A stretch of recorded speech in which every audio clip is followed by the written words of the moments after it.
The city of Jacksonville knows how to celebrate, and the fans from the eastern seaboard to the Midwest are here to ring in 2009 and root on their teams. This New Year's Day bowl game is a celebration of Clemson and Nebraska and a fitting reward for their hard work all season long.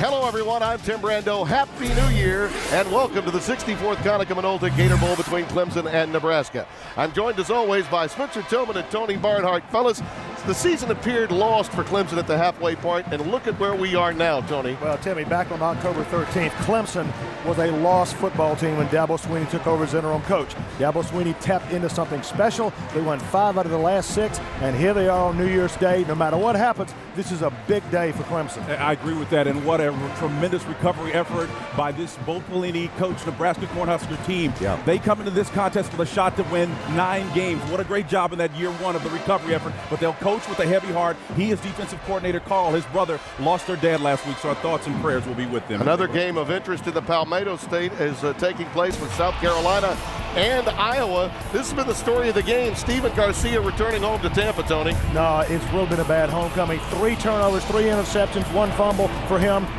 Chris Smalley starting the second half. Sean Green takes advantage. That's the second touchdown of the day. Put him up 21. They've had 13 turnovers in the last 3 games, 5 today. That's all for now. We'll see you at halftime. Coming up, Craig Bolerjack, Steve Berline, and Dan Fouts, Clemson and Nebraska, the 64th Conoco Gator Bowl.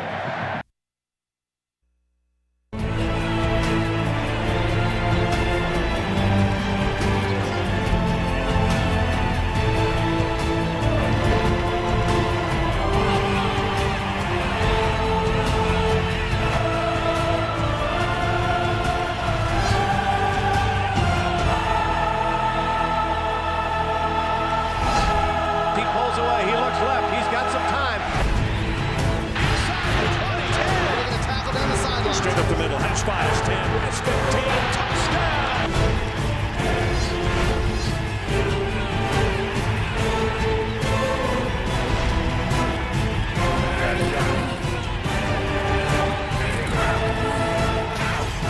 Oh my goodness.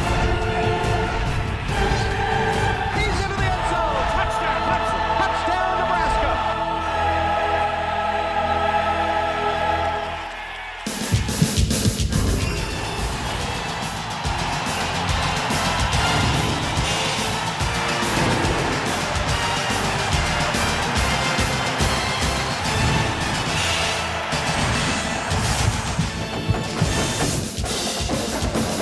Happy New Year from Jacksonville. It's been a festive week. Yesterday, the Gator Bowl rolled through downtown.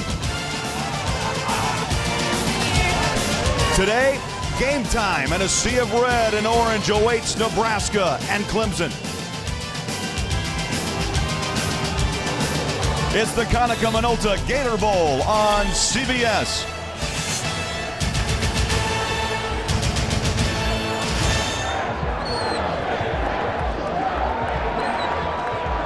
From the Big 12, the Nebraska Cornhuskers.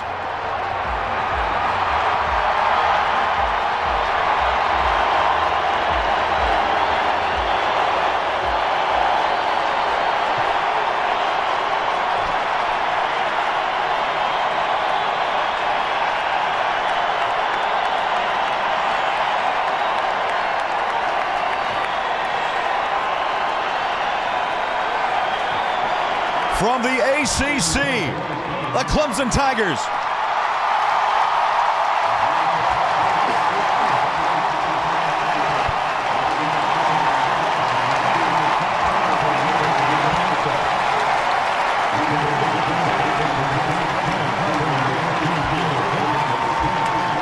And hi everyone, Happy New Year to you. Craig Bolerjack, glad you're alongside here on CBS. Nebraska 8-4, won their final 3 games in a very tough Big 12 Conference. How about Clemson? They survived a midseason coaching change, won their final 3 games, and both Nebraska and Clemson are here in Jacksonville for the 64th Annual Gator Bowl. Alongside Steve Berline and the Hall of Famer Dan Fouts, we're glad you're with us. And Dan, Let's talk about Nebraska. Cornhuskers, one of the most potent offenses in the country, and the trigger man is their quarterback, and he's a good one, Joe Gans. Yeah, the senior from Palos Heights, Illinois, told us yesterday it's been quite a journey for him this season. It's been a rough road at times, but it all concludes today after a great season. His numbers have been record-breaking for the Huskers, but more important than the numbers may be, 2 words best describe Gans: leader and competitor.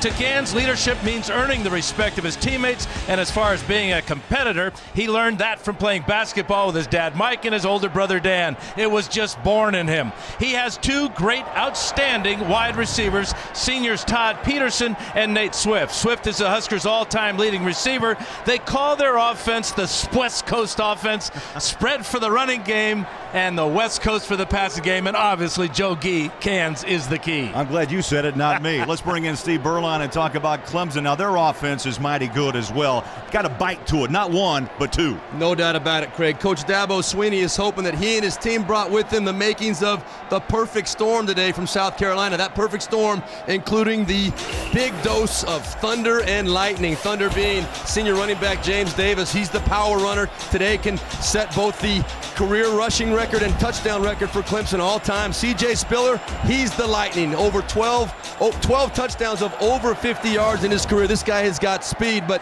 don't think for a second they can only run the football. Cullen Harper, senior quarterback, playing much better the second half of the season, going to all day long the all-time leading receiver in the ACC, Aaron Kelly. They will be putting the ball up in the air as well.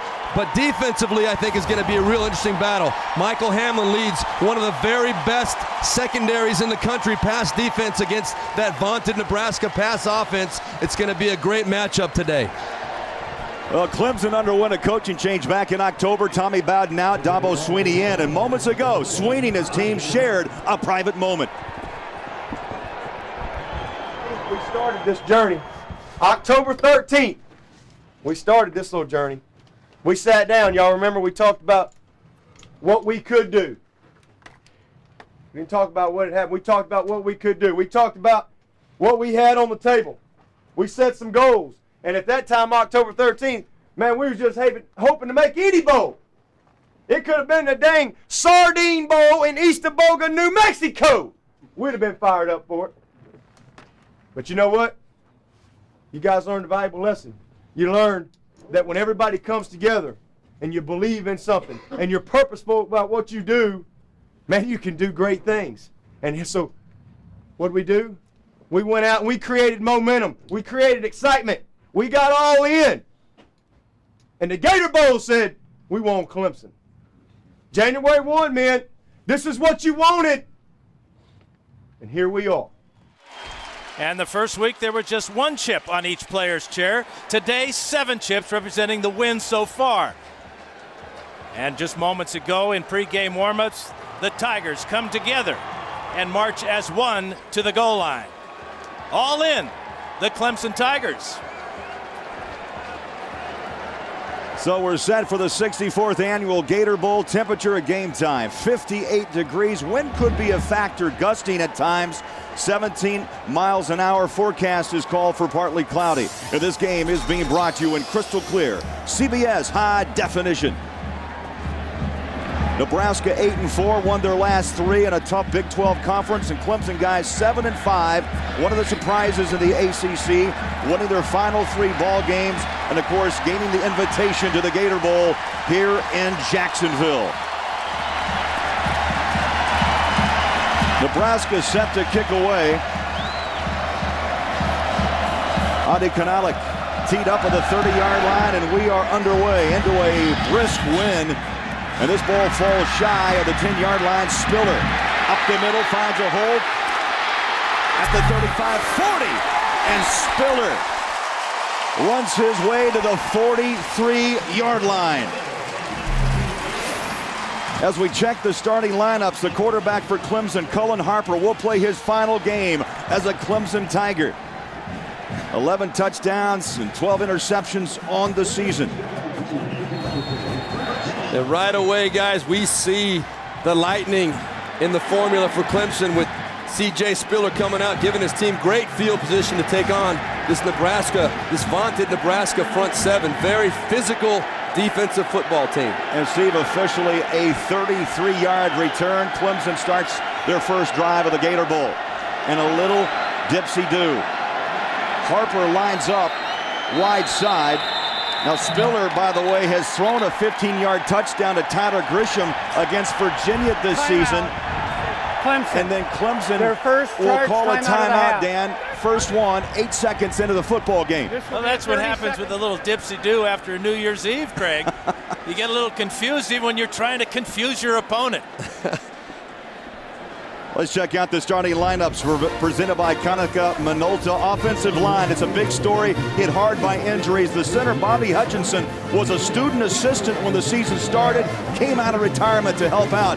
And Aaron Kelly and Jacoby Ford are threats on the outside. Kelly has the height at 6'5", and Ford has the breakaway speed.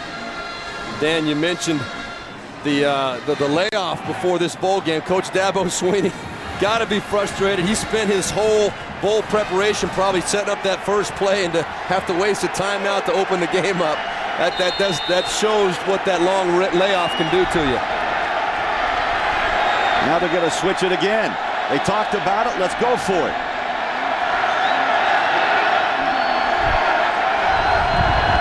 Direct snap. Spiller in round. They're going to go to Harper. Rolling, looking downfield for the long ball. Tied up, incomplete.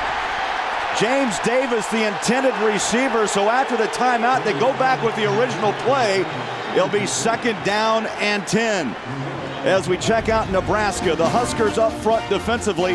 Allen Steinkühler, Sue, and Potter. They've totaled 16.5 sacks. How about the linebackers? Well, they've suffered some injuries, but senior Tyler Wortman plays on. And the secondary is led by strong safety Larry Asante with 64 tackles on the season.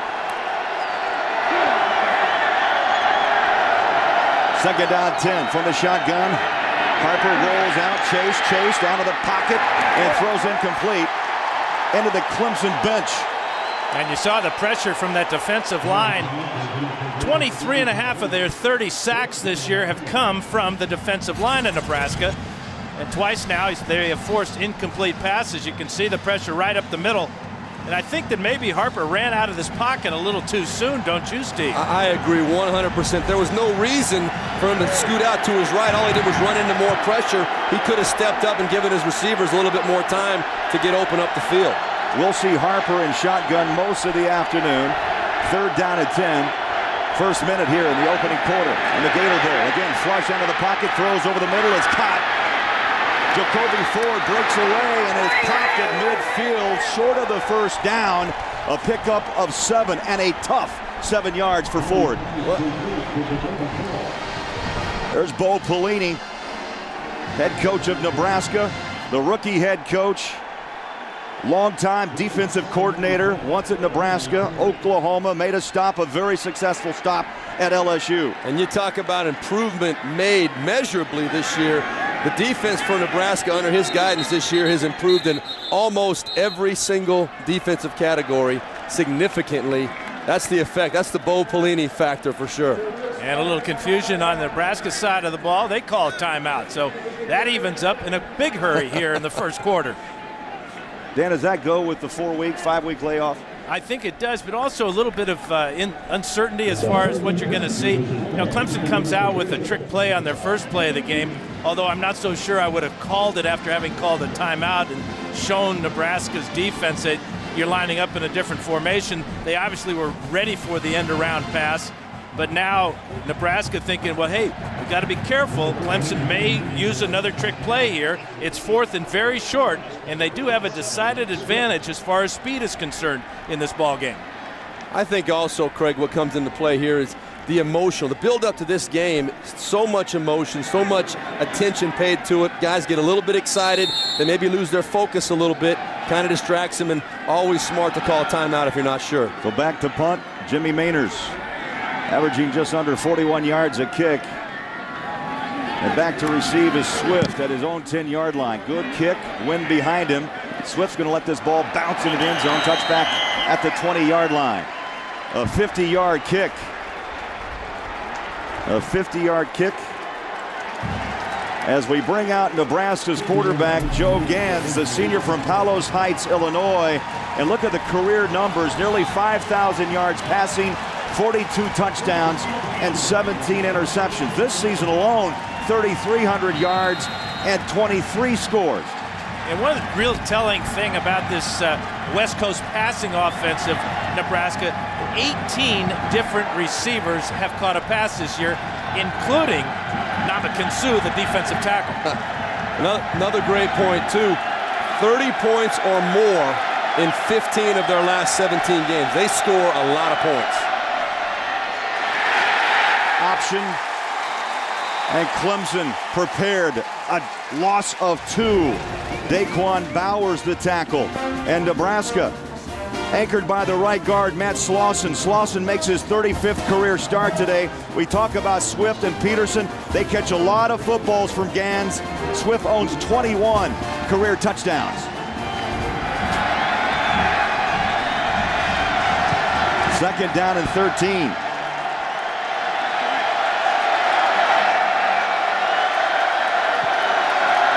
Gans goes shotgun. Throws a slant across the middle. It's dropped incomplete at the 25-yard line. And Nate Swift unable to bring it in. Let's check out the Clemson Tigers on the defensive front. Darrell Scott, the lone senior for the Tigers. Linebackers, watch out. Always on the football. Cavell Connor averages over 9 tackles a game. And guys, the secondary is one of the best in the country, led by the all-ACC catback Michael Hamlin with 6 interceptions. In fact, the 4 defensive back starters have 36 career interceptions. So Gans is going to be tested throwing the ball today. Clemson showing blitz. By the way, Nebraska has scored only 1 time this season on their opening possession. It was against Missouri, a touchdown. Gans on the rollout is caught around the shoe tops by the tight end McNeil, out of bounds at the 24-yard line. Well, this is a very fast, very experienced Clemson defense, and I'm really excited about this matchup all day long. You do not see Nebraska going 3 and out very often at all. Right away, this Clemson defense, very disciplined, very well coached. They come out playing with confidence, and they force Nebraska to punt on their first drive. Well, Dan Tetchner is in to punt away, averaging just under 40 yards a kick, and he will be punting into a brisk wind of about 20 miles an hour. And C.J. Spiller is set to return. Good snap, line drive, boot on the way. Drives Spiller back inside his own 35-yard line, stops and goes. At the 30, pops to the 35, 40! Oh, a terrific return through Nebraska's coverage to the 41. A 43-yard kick and an 8-yard return. We're coming back to the Gator Bowl next on CBS. My name's Joe Gans, I'm quarterback for the University of Nebraska. My New Year's resolution is to not put too much trust in the Chicago Cubs and thinking they're going to win the World Series. Happy holidays, Husker Nation. Well, 3 plays on their first time on the field, 7 yards. Nebraska had it 3 plays, picked up 4.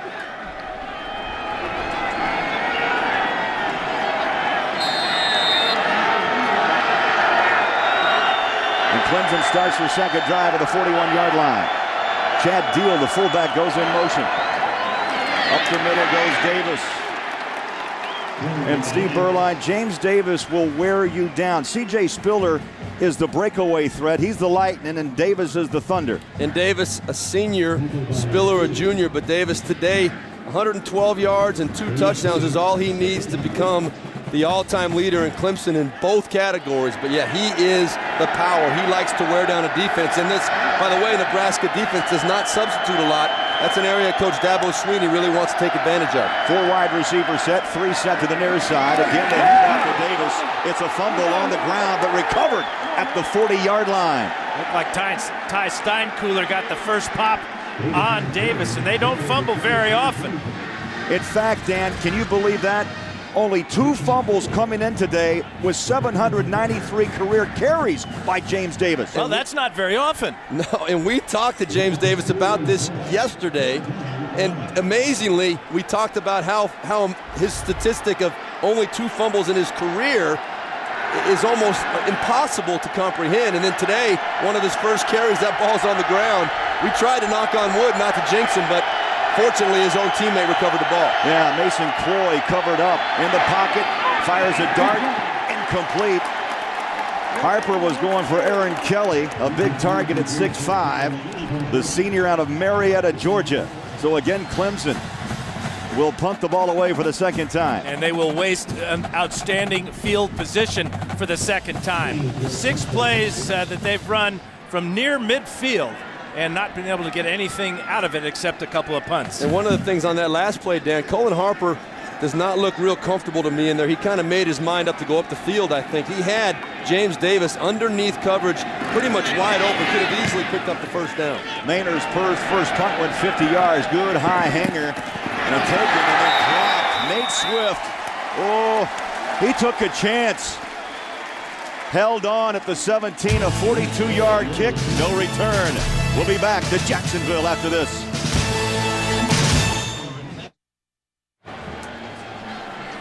And back in Jacksonville, guys, you look at the Big 12 Thunder, the Big 12 quarterbacks this season. Of course, Bradford getting all the publicity. Why not Oklahoma? 68%, 4,500 yards passing, 48-yard touchdowns. You got Chase Daniels from Missouri on that list. One player missing, though. Not a lot of love for Joe Gantz from Nebraska, guys.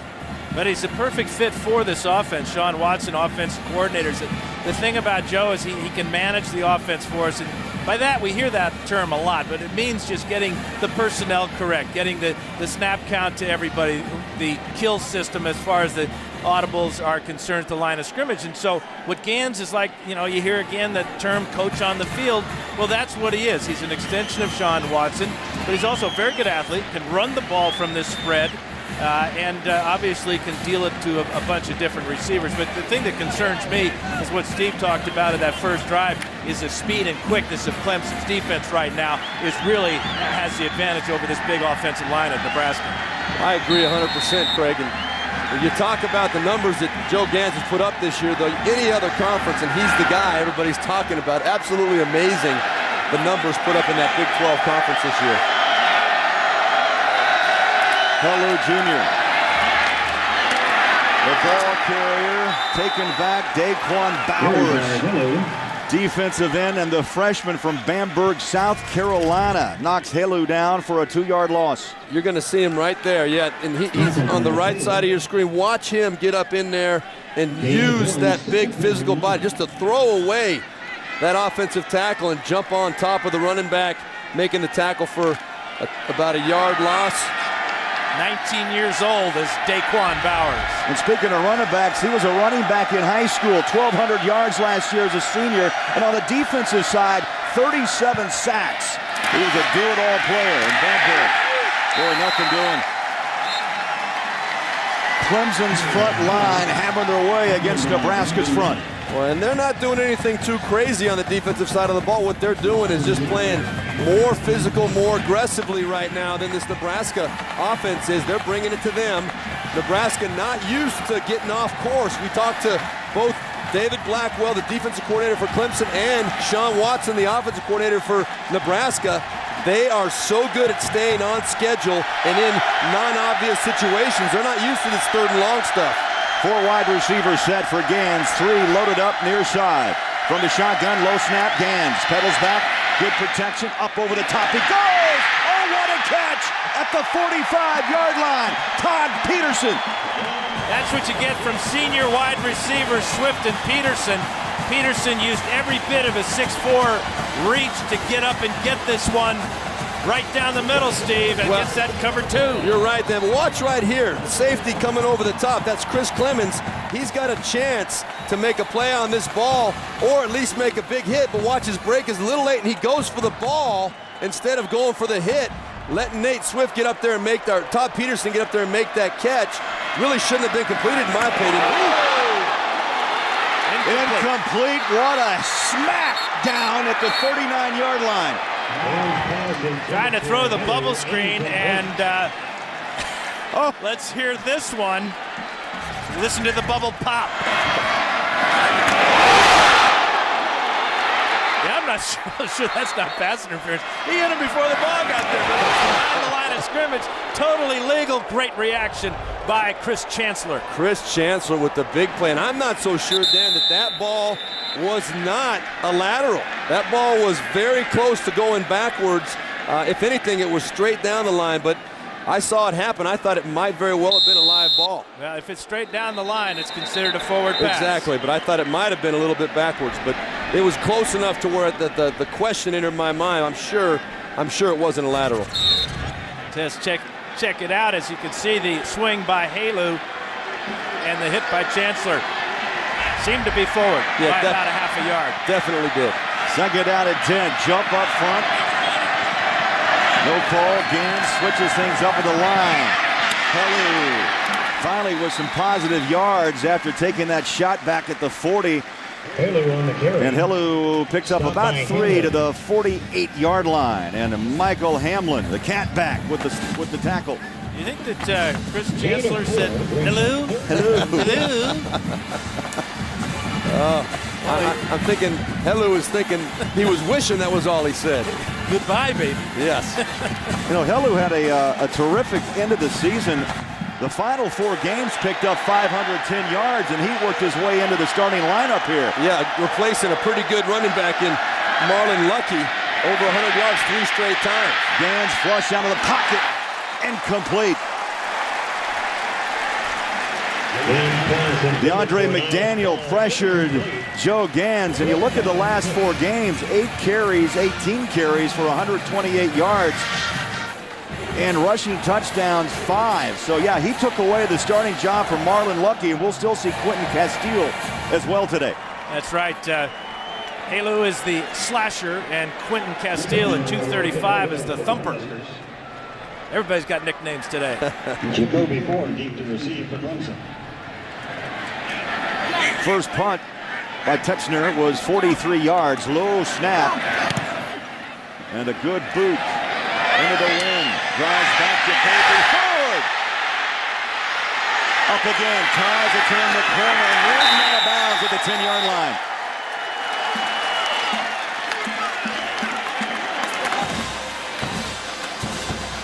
Well, after a bit of a shaky start, we're seeing some hitting here in Jacksonville, the Gator Bowl, Nebraska, Clemson on CBS.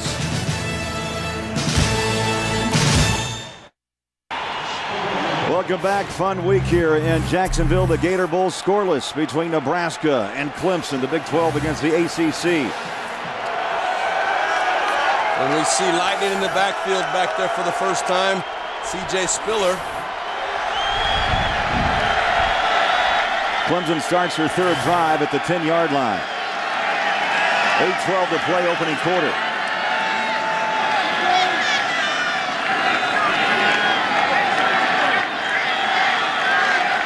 And now we're set to play.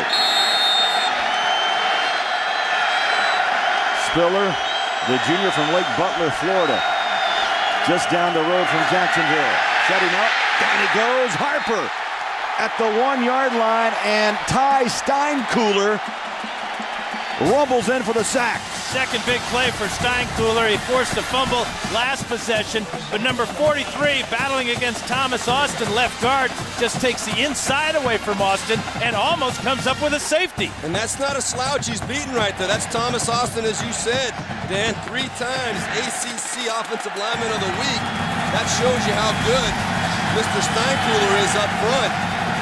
13 Very close to being a safety there, Craig. And see, 13 sacks a year ago by Nebraska. That was number 31. Clemson trying to run out of the end zone.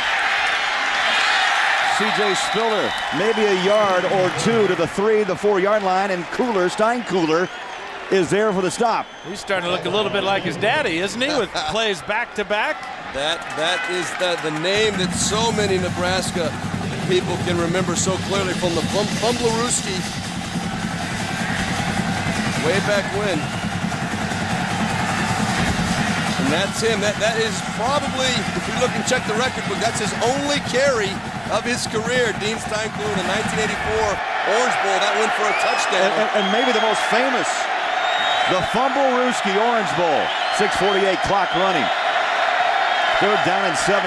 Quick hitter across the middle. The slant. Ford breaks it. Watch out. 30 at the 40. And Jacoby Ford with that terrific breakaway speed gives Clemson plenty of breathing room. And you could almost sense that he was going to run right through that tackle at the end. You're going to see Jacoby Ford right here, going to come through, just run a slant. That ball's going to hit him right on the money.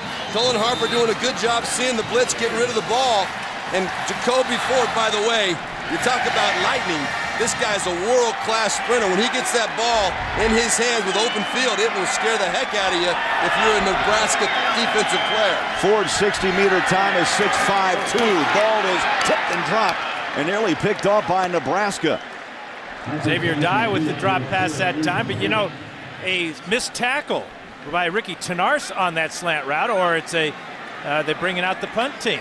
Exactly right. And we talked about earlier, Dan, this Nebraska defense does not sub, and the only way that Clemson's going to be able to accomplish one of their main goals today, to get them tired out, to wear them down, is to convert some first downs. If you keep letting them come on the field fresh, you're going to have a hard time beating them today. You've got to convert, make some first downs. That was a big play for Clemson. Mike Palmer, the tight end, in motion, swinging out far side. It's grabbed by Ford and is bumped out of bounds right at midfield. Well, go to CBSSports.com for complete coverage of the bowl season. You'll find the latest news, analysis of every matchup, video previews, and live scoring game centers. It's all online at CBSSports.com. Now, one way that Clemson will try to wear down the Nebraska defensive line is with screen passes and play action.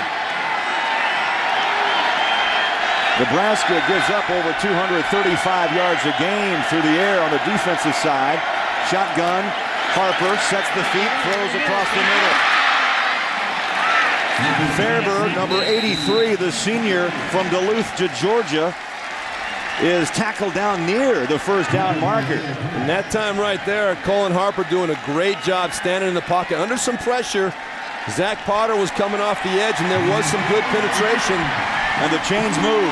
Chains move. Good pass by Cullen Harper, standing strong in there. This is Fairbur's third catch of the year, and what a great effort to get the first down, because he didn't have it until he was tackled. Well, this drive stays alive thanks to that 46-yard grab by Jacoby Ford. That pass covered 8. There's a pump, a throw, and a slant. Incomplete across the middle. Tyler Grisham. So Grisham with 36 catches on the season. We talk a lot about Kelly, we talk a lot about Ford, but the third man in that rotation for Cullen Harper, guys, is number 13. And perhaps Dabo Sweeney's favorite player. He brought him into our meeting the other day, gave him a big hug, and said, "This is my guy." Showed him off almost like he was one of his own sons. Teacher's pet. Senior out of Birmingham, Alabama. 5:25 to play, opening quarter, set up the screen, far side is caught, Nebraska. Not fooled, Spiller with the grab, but for the third time, we're mentioning Ty Steinkuhler. Everywhere. You're gonna see Steinkuhler, here he is again right here. Watch, he does a great job of sniffing this out. We talked about the screens. Dan mentioned Dabo Sweeney said that was gonna be a big part of the game plan, but boy, if Nebraska keeps adjusting and reacting as well as they are, getting to the football, you might get Dabo Sweeney away from that train of thought. Third down and 9. Shotgun, Harper. Long snap count. Two-step drop, fires a strike, and is caught, leaning out, trying to grab another yard or two is Kelly. You know, a lot of times you're asking your defensive end to do this. Check out Zach Potter this time as he takes C.J. Spiller out of the backfield. Now this is a mismatch, Steve, I think. You got Spiller who runs like the lightning, and big old Zach Potter doing a great job with pass defense. And by the way, though, you had C.J. Spiller on the wheel route going down the sideline. If Cullen Harper might have wanted to take a chance, that might have been a good matchup to try and exploit down the field. Oh, I think so. Fourth down and 1, timeout called. And a timeout, Nebraska.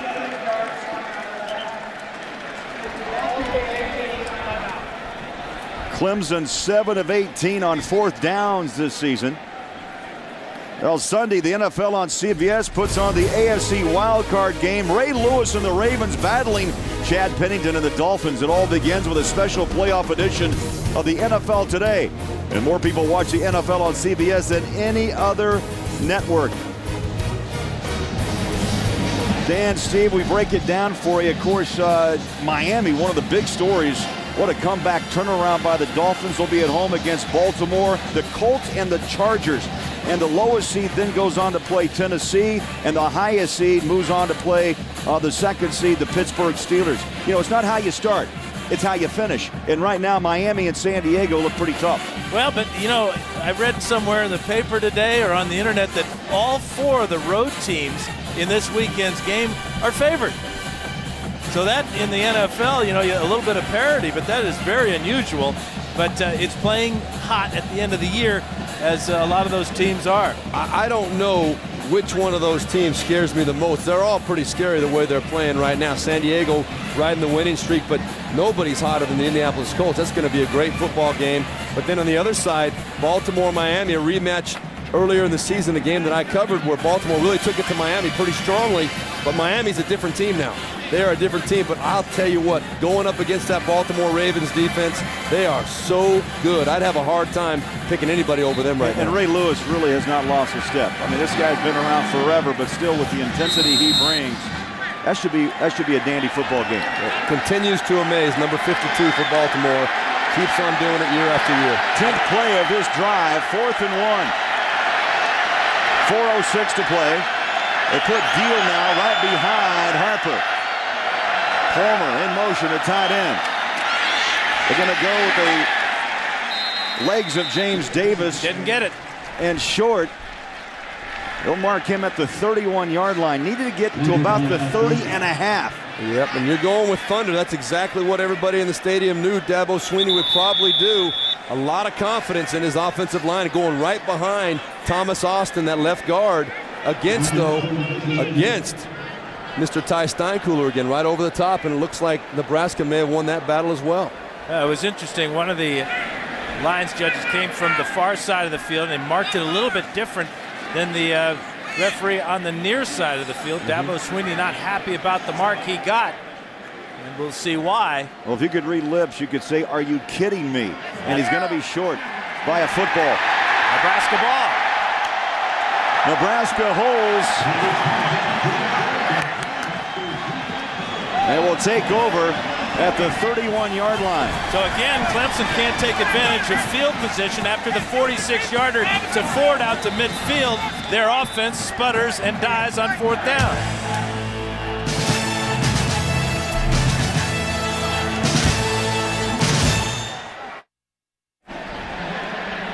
A picture-perfect day in Jacksonville. MetLife is providing today's aerial coverage. Look for more aerials as MetLife teams up with CBS throughout the new year. And CBS will bring you a new game show that asks people to pump themselves. How far are they willing to go? Game show in my head. It premieres Saturday on CBS, America's most watched network.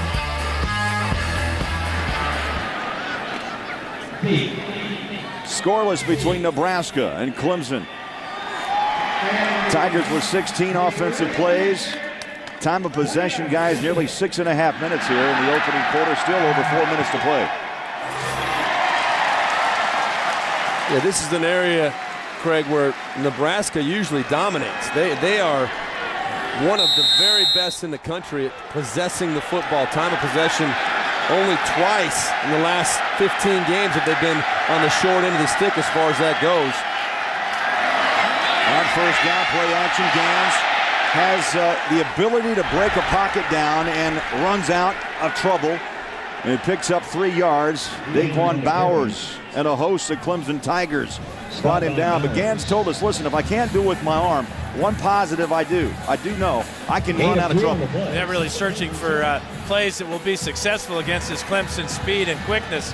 They usually win on first down. They stay on schedule. But right now, Nebraska not having any success winning on first downs. And I'll tell you what, number 93, Daquan Powers, is an impressive-looking athlete. The way he closed down and made that tackle.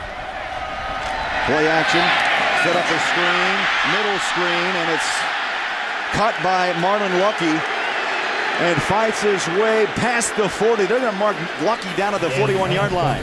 Well, I'll tell you what, Clemson very lucky for this man being right here. This play was set up very nicely. Was going to be for a lot more yardage if Marlon Lucky didn't run into that referee. There was a nice seam coming up in there. I'm not sure that Chris Clemons would have been able to come over and make that tackle had not Lucky run into that referee. Very unlucky. 23rd reception for Marlon Lucky on the season. But he did pick up the first down, and it's good to see Lucky in the lineup. We're going to see 3 running backs for Nebraska. We've seen Hello, Lucky, and Quentin Castile will be the short yardage running back, but you're right, Steve, that was unfortunate or unlucky for the Huskers. 1st and 10, Nebraska at the 41-yard line.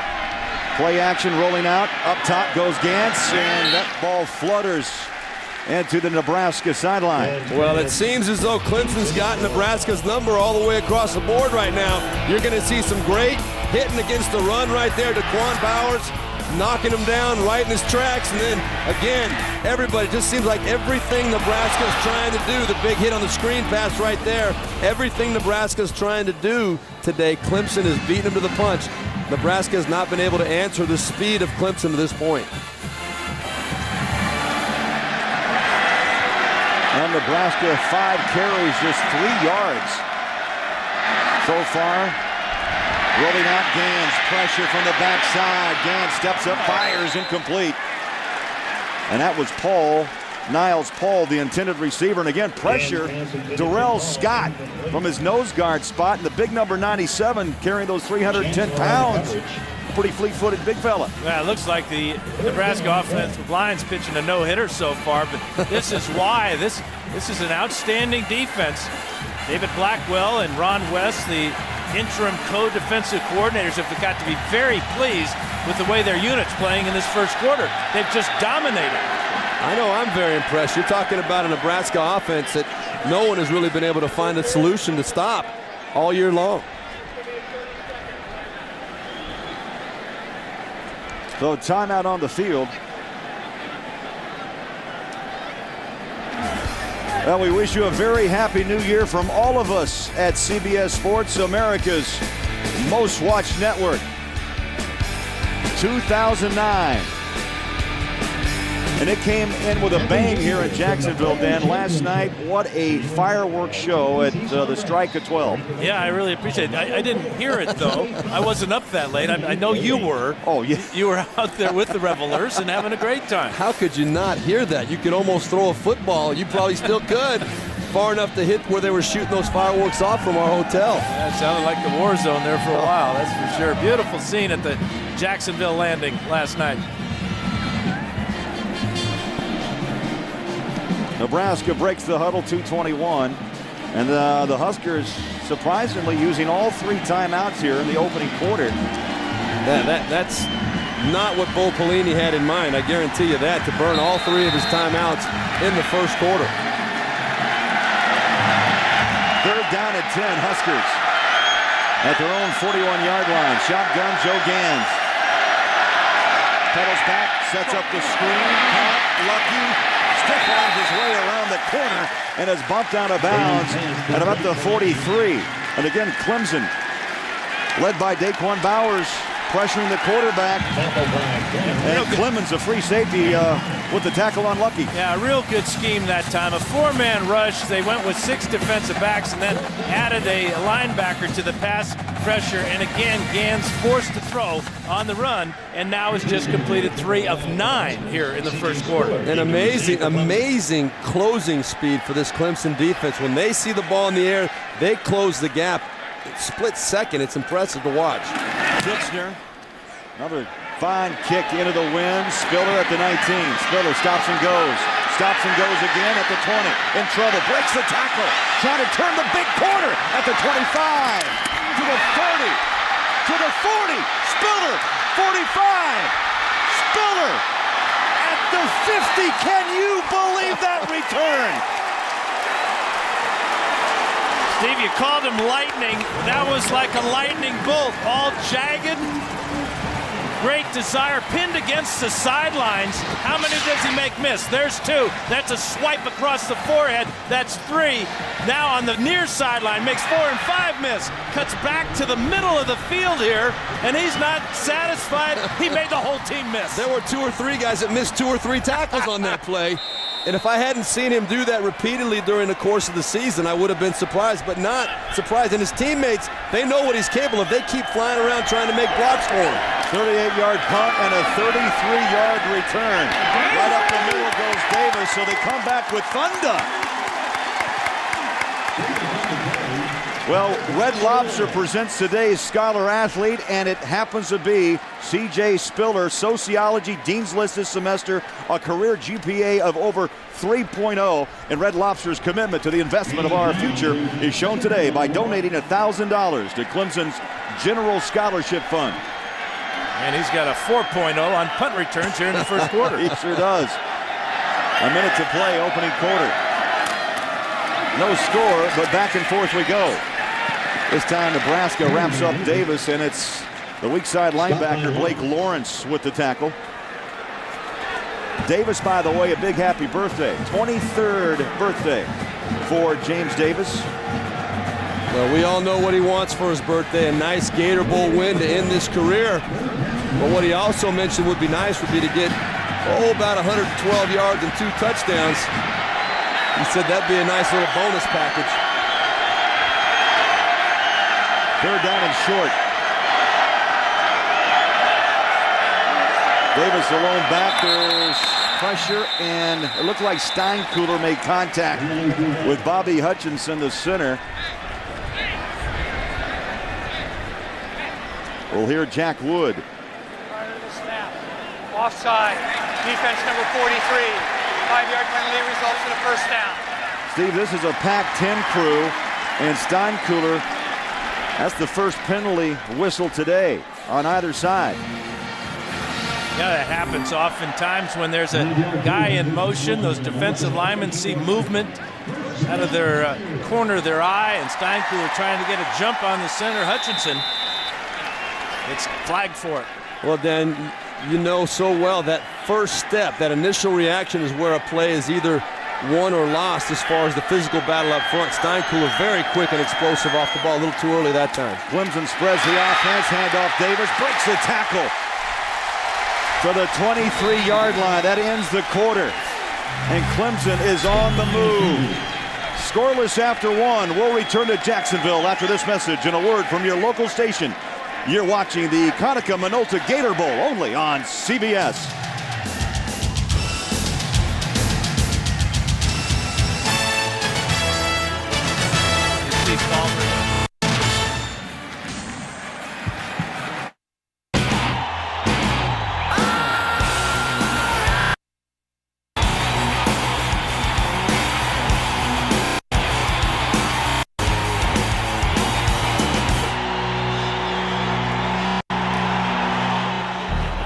A scoreless first quarter after 15 minutes here at the Gator Bowl. Nebraska taking on Clemson. Craig Bolerjack, Steve Berline, the Hall of Famer Dan Fouts.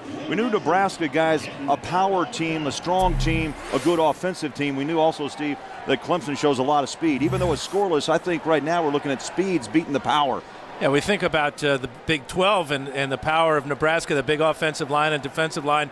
Well, their feet appear to be stuck in the mud right now. Clemson just running around them on both sides of the ball. Well, and this game right now is going exactly the way the Clemson Tigers would like it to go. They're only giving up 16.6 points a game. This is a team that really relies on their defense, their speed, and they seem to be a step ahead of the game, both sides of the ball right now, putting together a great drive offensively. If you're liking Clemson, you're feeling pretty good right now. You look at total yards in that opening quarter, 85 yards of total offense for the Tigers, only 46 for Nebraska. Spiller takes it right at the heart of Nebraska. Well, that's 2 straight runs right at the heart of Nebraska, and 2 of them have gone for 9 and 10 yards. First it was Davis, this time it's Spiller, so they're feeling pretty good up front about Clemson's ability to pound the ball straight at this Nebraska defense. And this is an area where you'd think that Nebraska would have the advantage with that tough front seven. We see the red zone numbers right there. Clemson, not a very successful team in general as far as coming away with touchdowns. Only about 58% of the time they come away with touchdowns. 1st and 10 at the 12-yard line of Nebraska. Harper on the pitch. Bouncing outside, Spiller, and is taken down after a pickup of 1. There's a flag, late flag on the far side. That's a horse collar tackle, and so it'll be half the distance against Nebraska. But you can hardly blame Murillo for the tackle. If he doesn't make it, it's a touchdown. Defense number 6, horse collar tackle. Penalty will be half the distance to the goal, automatic first down. Well, you're going to see Armando Murillo come in from the side, and Dan, you're right. If you don't watch out with C.J. Spiller, if he gets to that edge, it is a touchdown. Murillo doing the only thing he could do, and probably when you ask the coach, they probably say, you know what, we'd rather take the penalty than give up the touchdown for sure. Fortunately, C.J. Spiller did not get hurt. That's the reason for the penalty, is the fact that the running back or the person with the football goes down in such an awkward position. That's why they've got to call that penalty. Clemson with a 1st and goal at the 5-yard line of Nebraska. Under center goes Harper. Dylan Davis in the backfield, and they give the ball to Davis. Pushes his way to the 4. And Colton Kohler, the middle linebacker, junior out of Harvard, Nebraska. There he is, number 54 with the tackle. Yeah, Harvard, Nebraska, a small town, less than 1,000 people in Nebraska. And when he first came to the team, defensive coordinator Carl Pelini said, "You transferred in from Harvard?" I said, no, Coach, I'm from Harvard, Nebraska. Well, the reason Bo Pelini asked him, too, he did not seem to be picking up one of the concepts, and he said, "Are you sure you're from Harvard?" No, Harvard, Nebraska, not that Harvard. Davis goes in motion, sets up top of your screen.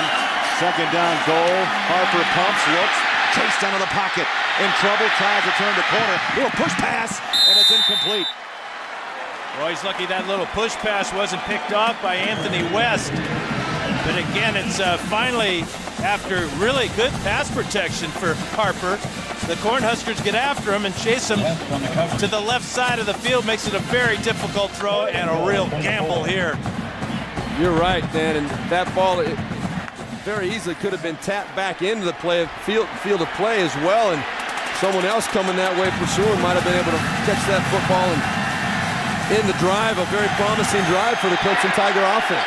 8th play of this drive, 3rd down and goal, just inside the 5-yard line from the shotgun. Harper steps up, flags are down. False start on Landon Walker. Down goes Harper, but yeah, multiple flags are down. Harper sacked by Steinberger. Interesting formation that time. Did you notice that both Davis and Spiller were in the backfield with Harper? And we'll get the call now from Jack Wood, the referee, this crew out of the Pac-10. Prior to the snap, false start, offensive left tackle, 5-yard penalty, down remains 3. Please reset the clock to 13:08. Thank you. Well, actually, that's probably a good thing for Clemson.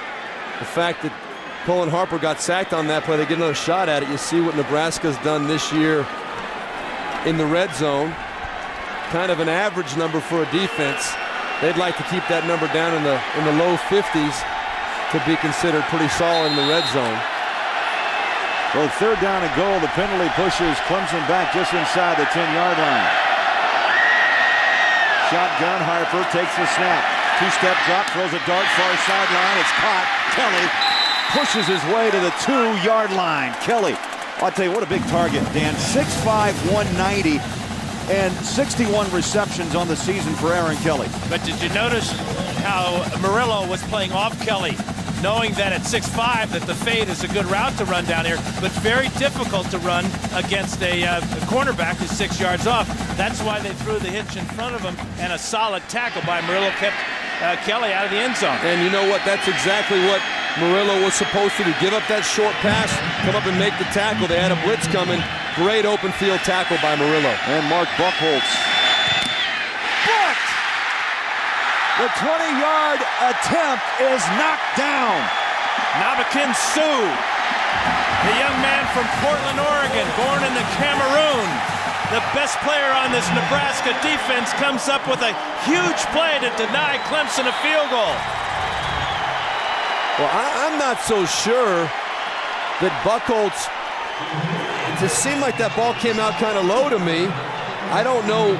You know, you're right, Steve, because it looked like Suh might have blocked it with his elbow and not his hand. Number 93 getting up in the air. Well, he's 6'4", but this is a weird-looking kick. Look at the follow-through, too. That he barely even followed through after he hit the ball. That ball never got up the way it's supposed to be. And Pelini, of course, and his staff, his team, very excited. Well, maybe Bo Pelini not too excited, but Nebraska excited.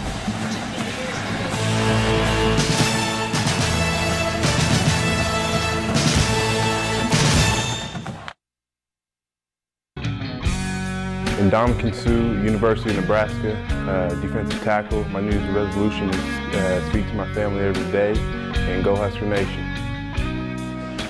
And Ndamukong Suh, 6'4", 300-pounder, a first-team All-Big 12 selection. Why not? 68 tackles coming into this game, 5.5 sacks, and 2 interceptions. A junior out of Portland, Oregon. Those 2 interceptions, Craig, he returned both of them for touchdowns. And also caught a touchdown pass. And you know what his name means? Ndamukong means House of Spears.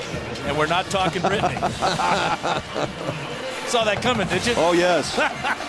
Did I telegraph another one? I never saw it coming. I should have seen it coming, Dan. I didn't see it. 12:22 to play in the opening half. The 64th Gator Bowl here in Jacksonville, matching Nebraska and Clemson. The Cornhuskers at the 20-yard line. And from the shotgun is Gans.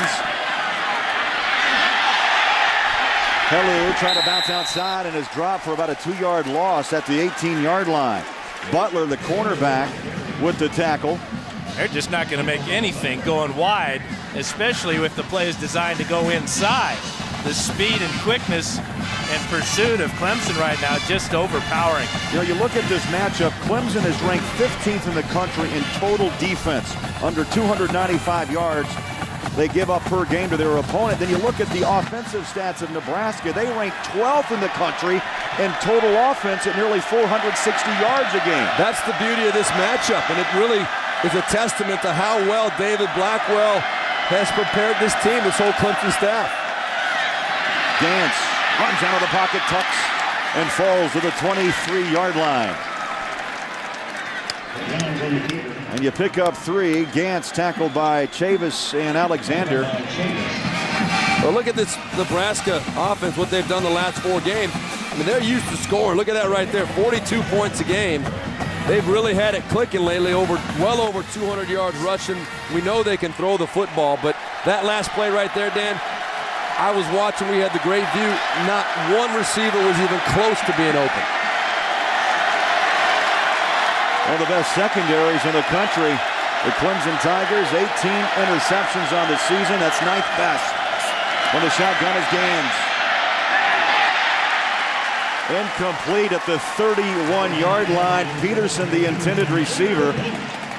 Well, you saw me circle Peterson before the snap there. That was because one of the big fears that David Blackwell, the defensive coordinator for Clemson, one of the co-defensive coordinators, told us in our meeting was when Nebraska goes to that 3-by-1 set, 3 receivers to one side, you got a single receiver backside. They like to go to that backside receiver, which they did right there. Todd Peterson would like to have another shot at that ball. He should have caught it. Titchener on the field for his 4th punt of the day, averaging just over 40 yards a boot. And Jacoby Ford settling down at the 40-yard line. Wind behind his back. That's a line drive shot. Ford at the 39. Ford at the 50. Breaks the tackle and leans out to the 42-yard line. And again, Clemson guys setting themselves up in fine field position. A 38-yard kick and a 20-yard return. Back to Jacksonville after this. Back in Jacksonville, Gator Bowl, Nebraska, Clemson tied with 10:34 to play in the first half, and flying high above, MetLife is providing today's aerial coverage of the game down below, and a sellout crowd of red and orange And let's take a look now at the Home Depot tools for success. Defensively for Nebraska, they've kept Clemson off the scoreboard and have allowed only 103 total yardage, and it's been the defensive tackles. Here's Ty Steinkuhler with a forced fumble here in the first quarter, and then he gets the only sack of the game. Almost picks up a safety, then his buddy right next to him. And Ndamukong Suh with the right hand denies Mark Buchholz the field goal. 0-0 our score. I think that block was almost with his armpit more so than his hand.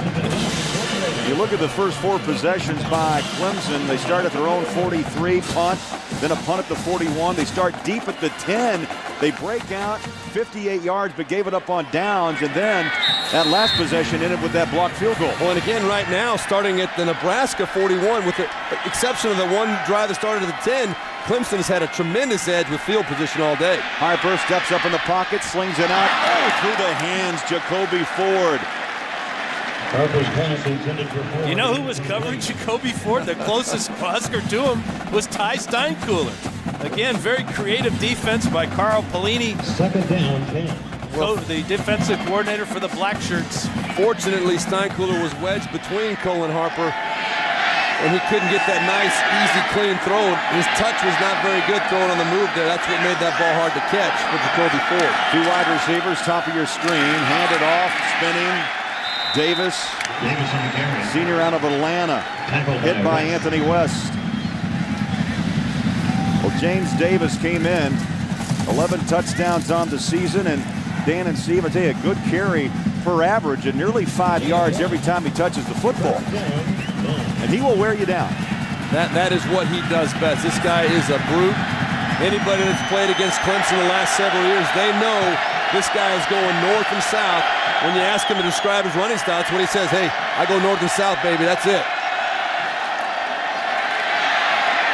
Harper dancing, chased, and then throws a wobbler into the Nebraska bench. But again, you know, he's reverting back to what he did to start the game, Steve. Not hanging in the pocket, finding a receiver. I mean, that was just a 4-man rush. It wasn't a lot of pressure from Nebraska. And Harper running out of the pocket, being chased by Suh, had to throw it away. Well, Dan, you and I both pocket passers in our prime. We like to sit in that pocket, and you see the protection Cullen Harper's getting, and you wonder why he keeps escaping out to that right side into pressure. It's not helping him. If he stands in that pocket with no pressure, one of those receivers is going to come open. Now the pocket's where all the money is, isn't it? That's it. Exactly right. High snap and a bad kick. Maynard's off the side of its foot, but he's getting a big Clemson bounce inside the 15, still rolling down to the 12-yard line. Oh, Clemson catches a break, and Nebraska will have the football when we come back. A 27-yard kick. Second quarter in Jacksonville. Cullen Harper, quarterback from Clemson University, 5th-year senior from Alpharetta, Georgia. My New Year's resolution is to start the new year off with a big win. And I want to wish everybody back from Clemson Happy New Year. 9:28 to play, second quarter, scoreless between Nebraska and Clemson. And speaking of Nebraska, we talked about Clemson's first 4 possessions. 20-yard line, 18 at the 32 at their own 20. And Dan, Steve, this drive will start at their own 12-yard line. 4 straight punts. Can Nebraska's offense find the end zone? Yeah, the big thing about their offense is they like to stay on schedule. You get a couple, 5-6 yards on first down and stay ahead of the chains, and then convert on third down. But so far, third down's just 1 out of 5 after completing nearly 50% of third downs on the season. Well, all things considered, though, if I'm Bo Pelini, with the field position edge that Clemson has had, to be stuck in a 0-0 game, you consider yourself pretty darn fortunate. On first down, Gantz throws across the middle and leaning out for those extra yards to the 24. That catch is pulled down. That's big number 18, Menelik Holton. He is a big guy. Looked like a tight end at first. He's 6'4", 220, lined up in the near slot and did a great job of catching a short pass and using that size to pick up the first down. A huge first down for the Huskers.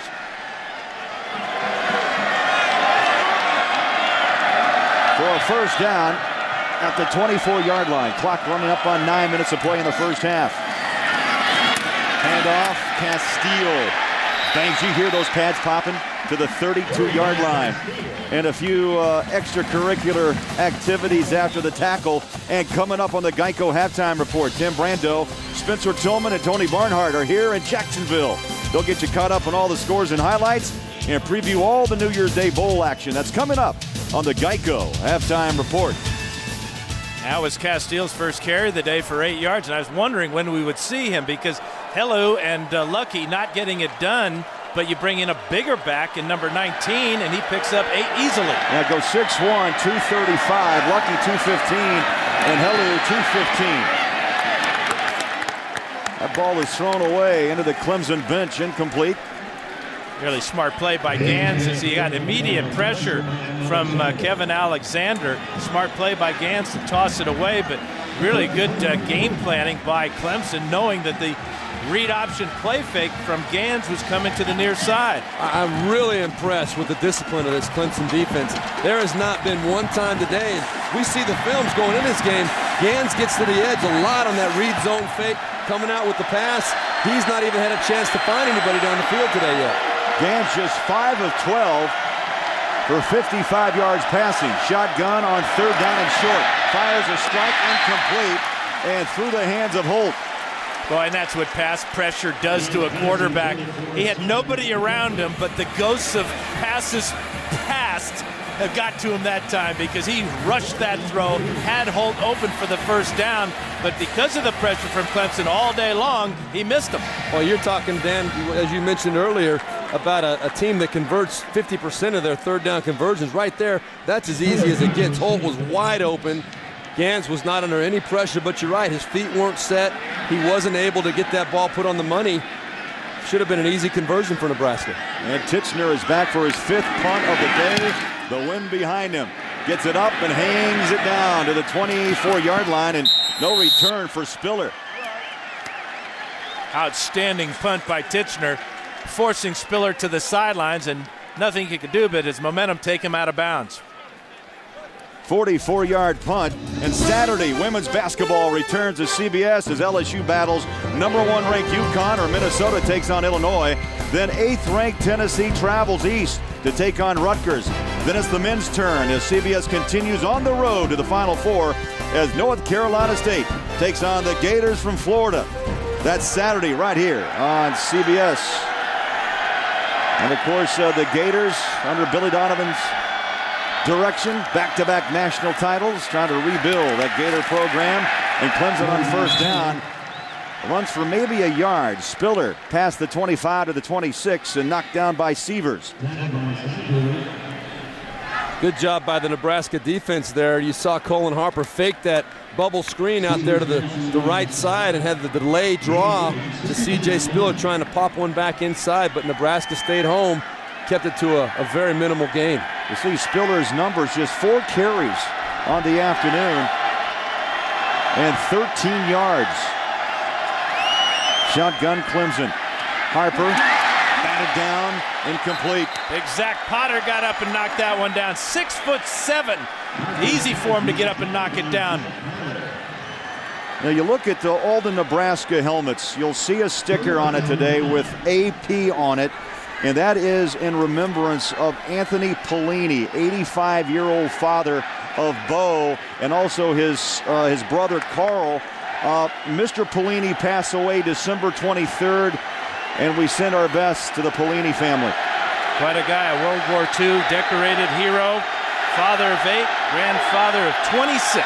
Tremendous influence on both of his sons and the whole family as well. Play clock is down to 3. That ball is up high in the air, and Harper throws it into the Clemson bench. I don't know if that ball was deflected or not coming off his hands, but a poorly thrown ball. No, you know who was deflected was Colin Harper. He was hit very cleanly by Tyler Wortman with the pressure, hit him right in the rib cage. And you're going to see it right here. Colin Harper had really no option but to get rid of this football. You see Wortman coming through right there. Boy, those are the kind that hurt us old quarterbacks, Dan. You get that exposed rib shot. Yeah, he'll be feeling that in about 20 years, just like you. Low snap. Mainers kicks it away. Into the wind. High hanger. Oh, great special teams tackle. Nate Swift, I think for a moment thought he may have the first step. And Swift taken down at just outside the 25-yard line. Just another example of again, the speed of Clemson and the very solid tackling they've had today. Nate Swift, I don't think he's used to that first guy making the play on him when he catches those punts. But today, very, very sure-handed tackling by the Clemson defense. Well, the Youngstown connection. You know, the Pellinis and the Stoops from Youngstown, Dan. And boy, this is a tight group, and it's amazing. The brothers Pellini, the brothers Stoops all found themselves major players in college football. Yeah, all products of Cardinal Mooney High School in Youngstown. And a lot of W's. Congratulations to Mike and to his brother Mark. They got that Arizona program turned around out in the Pac-10, won a bowl game for first time in a long time for the Wildcats. That Oklahoma program pretty good. Is it? Yeah, I understand they're playing a big game coming up next week. This guy right here has got a big one coming up next week. I know where I'll be on January 8th. 6.5 to play in this scoreless first half in the 64th Gator Bowl. Low snap taken by Gans. Little option, turns the corner, and Gans takes a hard shot down to the 34-yard line. DeAndre McDaniel and a host of Clemson Tigers in to stop Joe Gans. Well, this is just a straight speed option from the gun. Nebraska runs it as well as anybody. You can see Joe Gans, he makes the right decision. Up the field, pressure was coming, and he decided to tuck it and get what he could get. A good solid 5-yard pickup for Joe Gans in the Nebraska offense. Now they've got the 3rd and 2 situation that they desire to be in. Well, and they got to hurry now. They're up against the play clock. They have no timeouts now, and it's 3rd down and very makeable. Clock moves inside of 7 seconds. Nebraska used all 3 of their timeouts in the opening quarter. Play clock down to 2, down to 1. Just got the snap away. Gans on the rollout, sets up, throws. It's caught. And Swift somehow in traffic makes the grab at the 40-yard line. Michael Hamlin had a shot at picking this one off and taking it into the end zone. And I don't know how Gans was able to roll out. Looks like he's got a lame right ankle. Well, you're going to see the motion come across and out to the flat and then out to the flat this way. But the problem you're going to see initially on the snap when Joe Gans wants to throw it, these two are too close together right here. There's not a clear seam for him, but he does a good job buying time. Almost had that ball go the other way, but that time it worked in his favor. Got the ball in there for a good conversion on 3rd down. 18th consecutive game that Swift has caught a football from Joe Gans. Play clock again down to 1. Quick pitch, that ball's loose. It's up. It's into the hands of McDaniel. Touchdown, Clemson.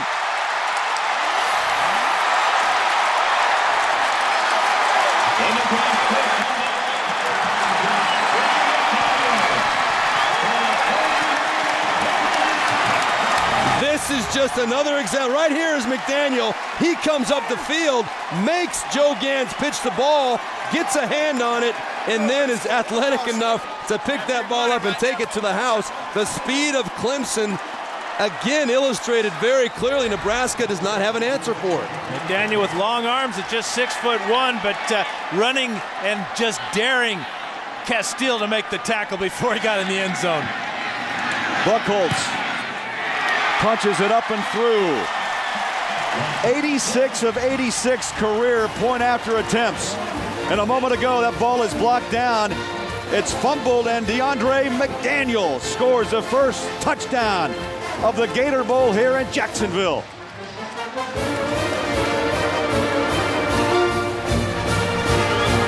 $7-0 Clemson over Nebraska. We'll be back on CBS. Hi, everybody. Tim Brando coming up on the Geico Halftime Report. Spencer Tillman and Tony Barnhart will join me with scores, highlights, and previews of all the action going on this New Year's Day. Happy New Year to you all.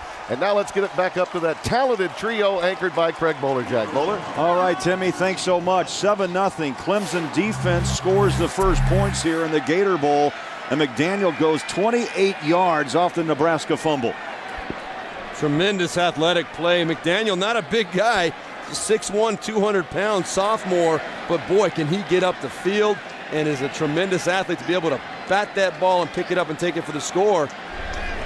I'm telling you guys, this game is going exactly the way Clemson wants it to go right now. Dabo Swinney's got to be pretty fired up.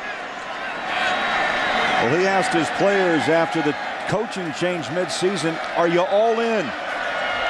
And oh, they're all in. All right. Buckholz. Boy, he drives this ball deep. Taking 1 yard deep is Niles Paul. Upended, still on his feet. Did his knee hit the ground? Yes, the official steps in and blows that play dead at the 21. Now McDaniel's an undersized linebacker at the top of the screen there, but he's got the speed, and that's what the whole premise of this defense is based upon, is speed. You take a smaller guy, but you use his speed and great reaction, athletic ability, and you get yourself a quick 6. And that's a great point, because really McDaniel has the size more of a free, strong safety at 6'1", 200. You put him on the edge, and boy, he can make some really disrupt the play.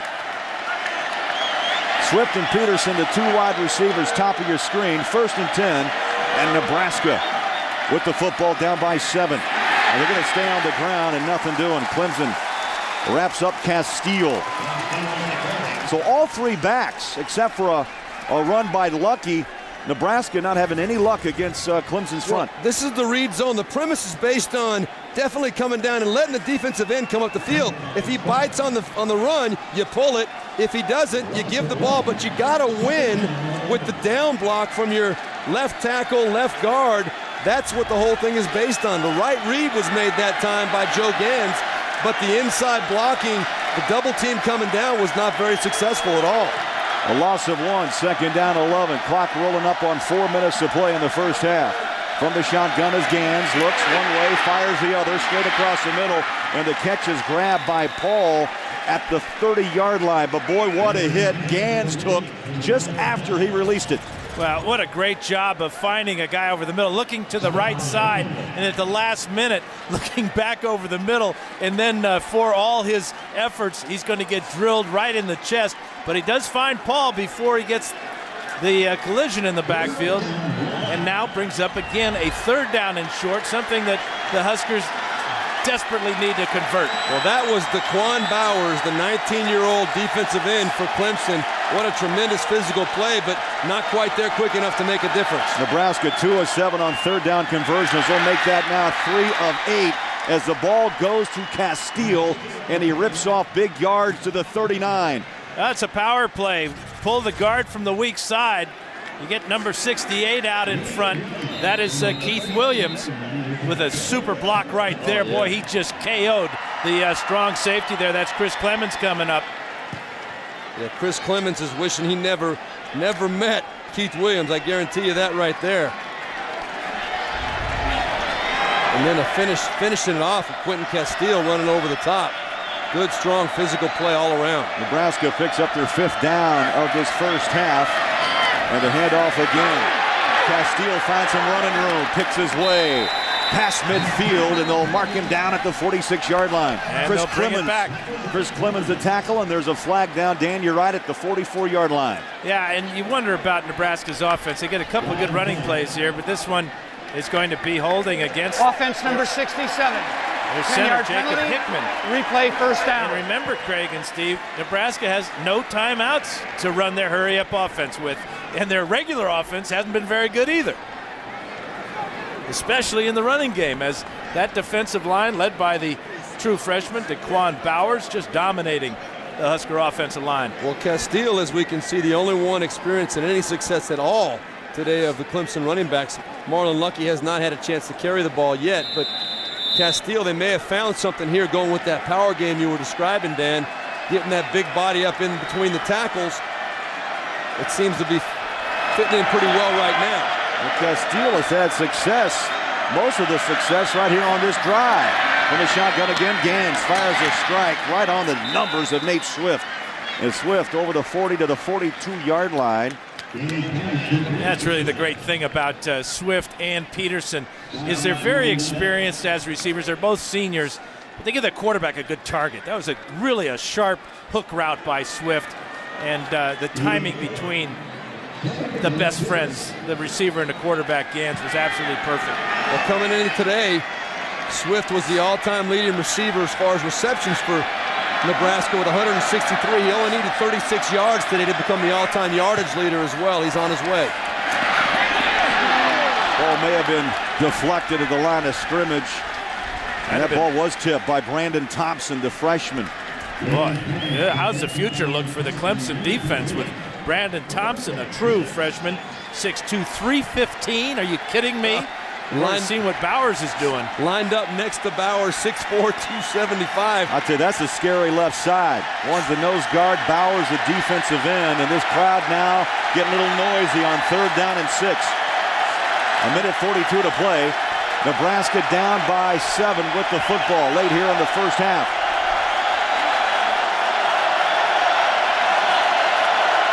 Gant sets up in the shotgun. 3-step drop, looking, puts it down. Turns the corner. On his back foot, throws. Caught! You know, we talk about the attributes of Joe Gans earlier, leadership, competitor. This is what it's all about. Under duress there, now he gets his team to the line of scrimmage. They're going to go hurry up because they have to. Once the chains are set, the clock will run, but what a play by Gans. That's the beauty of Joe Gans right there, using those feet, buying some time, making a play. A pass play of 23 yards, 1st and 10. And Craig, the chains on the far side of the field got all tangled up. Nebraska catching a bit of a break with no timeouts remaining. And it was on the Nebraska sidelines. You think there's a little monkey business going on over there?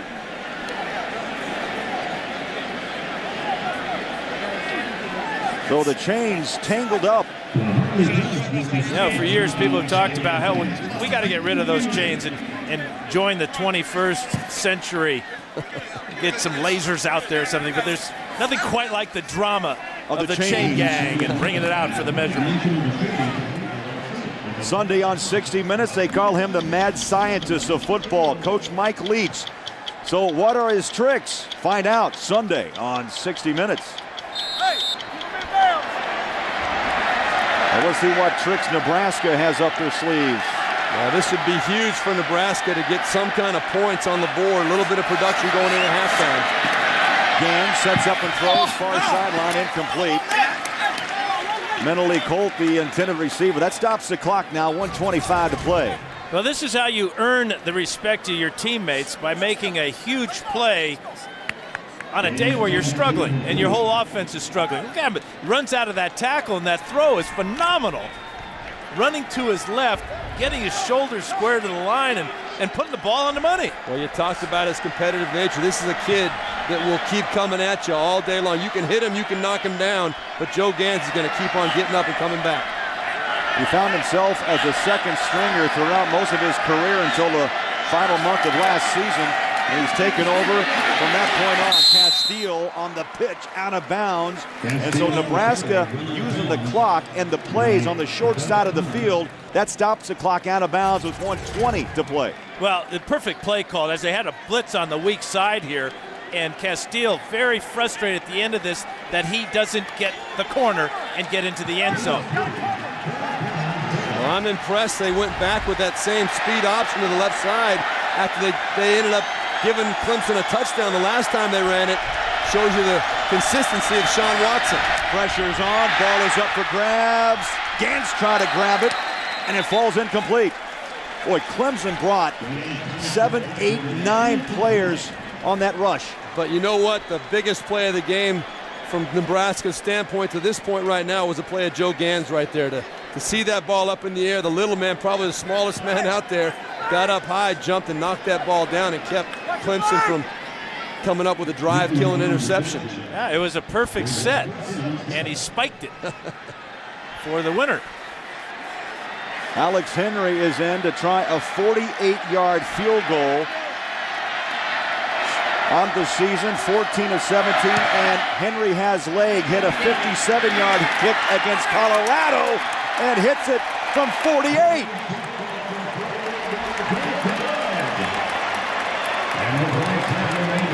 Henry this season now 14 of 15 inside of 50. And that one went 48. And a huge one last game out against Colorado when he hit 4 field goals that day. Got a little bit of a breeze behind him, and he just squeezes it in the right side. We go back to the crucial 57-yarder that Henry kicked against the Buffaloes. They had a conversation on the sidelines, and Bo Pelini went over and asked Addy Kanalik if he wanted to give it a try, and Kanalik said he'd pass. Henry looked him dead in the eye, says, "Coach, I can make it." He said, "Coach, I've made that in warm-ups today." And Coach says, "Well, that doesn't count, son. You've got to make it now." But you know what? Bo Pelini told us in the meeting, he said if I was not convinced that he meant it, I would not let him go out there and try that kick from 57 yards. But he said he convinced me that he was going to make that kick, and sure enough, the kid came through. Well, and I think part of that, Steve, is that he had already made 3 on the day, so he's feeling very good, very confident about his abilities, and it showed. So Nebraska finds the scoreboard with 1:10 to play. The 48-yard field goal by Henry. Addy Kanalik set to kick. Big leg. No return. Nearly got it out of the end zone.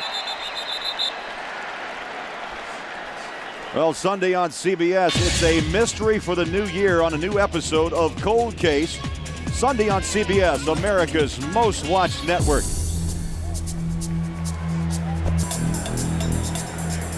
Boy, how big was that field goal? Just to give Nebraska a better feeling about themselves. Their defense has got to be happy. They haven't allowed any points today, but offensively they've struggled. That was a well-designed and engineered drive by the Husker offense. They got the running game going a little bit. Joe Gans made some plays in the passing game with his feet. Good solid drive to end the half for him, but now over a minute left for Clemson to go down the field here with 2 timeouts. Harper, shotgun, ball batted down. Oh, picked off! That ball floated. Anthony West gives Nebraska a whole new life here late in the second quarter. I was just going to say before the play, the worst thing that could happen right now would be for a turnover. Clemson's part. This is a tip ball, not necessarily Colin Harper's fault. But Ty Steinkuhler again. Ty Steinkuhler getting that big paw up there in the air. That left hand. Boy, what a game he's having for the Huskers. Has forced a fumble, got the only sack in the game, and now creates a turnover. How huge is that for Nebraska now? Already, they're having a little bit of a mark off a penalty. Saying it's excessive celebration, perhaps after the interception, but it's Nebraska ball. But if you go back to the Colorado game, after the field goal by Henry, Zach Potter deflected a pass that was picked off by Ndamukong Suh. So that's something these guys are pretty good at, is getting their hands up in the air and creating turnovers. Well, let's see if Joe Gans can capitalize with his offense here. Great field position, plenty of time left in the half. But remember, no timeouts remaining for Nebraska. From the shotgun, Gans, quick throw. It's picked off. Butler, can he go the distance out of bounds? And he's pushed out by Gans. Well, back-to-back interceptions. Nebraska looks to be knocking on the front door. Now Clemson will have 54 seconds to find the end zone. And Clemson came with the blitz, forced the quick throw to the outside.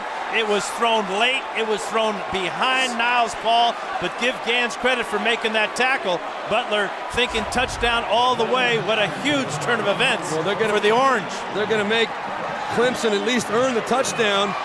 They did it with Joe Gans, as you said, doing a great job making the tackle, but what a tremendous play by Cresden Butler, setting up Joe Gans, knowing the blitz was coming, letting the receiver make his route, make his decision, and then jumping it 100% right on time. 59-yard return, Clemson. There's a pump, Harper, chase, tossed down at the 30-yard line. That's Ndamukong Suh. What a game he's had in the first half. And what that sack does is that forces a longer field goal try if that's all the Tigers get out of this. But you can't hold the ball this long. You really can't. He had plenty of time to see what was going on up the field. They were trying to go with a double move inside, and he needed the time to see it, but the Nebraska defense did not bite on it. Colin Harper, as soon as he saw that Ndamukong Suh flash in front of him, he's got to get that football out of there, avoid the big sack. 3 plays in a row, the quarterback has basically done the no-no. We see an interception, and now taking a sack. All of these done in the last minute of the first half. All of them big-time no-nos. Under pressure today, sacked twice. He's been hurried 5 times. An emotional bench on the Clemson side of the field. Nebraska is huddled up. A 7-3 ball game. Yeah, low scoring, but Dan, Steve, I don't know. We've been involved in a lot of football games. But how about the action we've seen today? Big play after big play, but yet a low scoring first half. And most of the big plays, 90% of them made by defenses. And how about Ndamukong Suh? He's the leading tackler, leading sacker. He's scored touchdowns, he's blocked field goals, and he's a defensive tackle. That is so rare to have a defensive tackle lead your defense in tackles. It's just a testament to the kind of athlete this guy is. Second down and 22. Cullen Harper sets up, wants the deep ball, goes up top, man coverage. Oh, caught in the end zone, Aaron Kelly.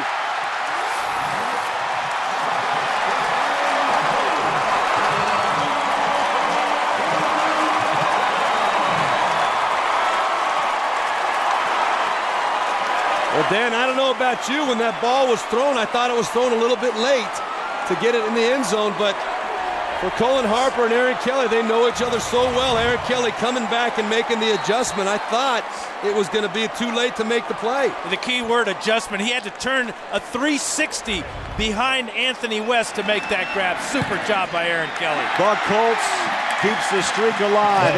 87 consecutive point afters. And Aaron Kelly just became Clemson's all-time leader in receiving yards. And what a way to do it with a catch in the end zone. Unbelievable. It could not have come at a better time for Dabo Swinney and the Clemson Tigers. And you got to give Cullen Harper credit. The most important thing in a situation like this is to give the receiver a chance to make the play. The worst thing would be to throw the ball over him, out of bounds, somewhere like that. He gave his big 6'5" receiver a chance to go up and get this football, and what a great adjustment he made. And give Anthony West a lot of credit. I mean, you can't cover any closer. He missed the ball by perhaps 5 inches. That's the he most. Was trying to search for the ball. But that's that experience. You've got Harper, a senior, throwing to Kelly, a senior. They've probably done that type of thing many, many times in practice.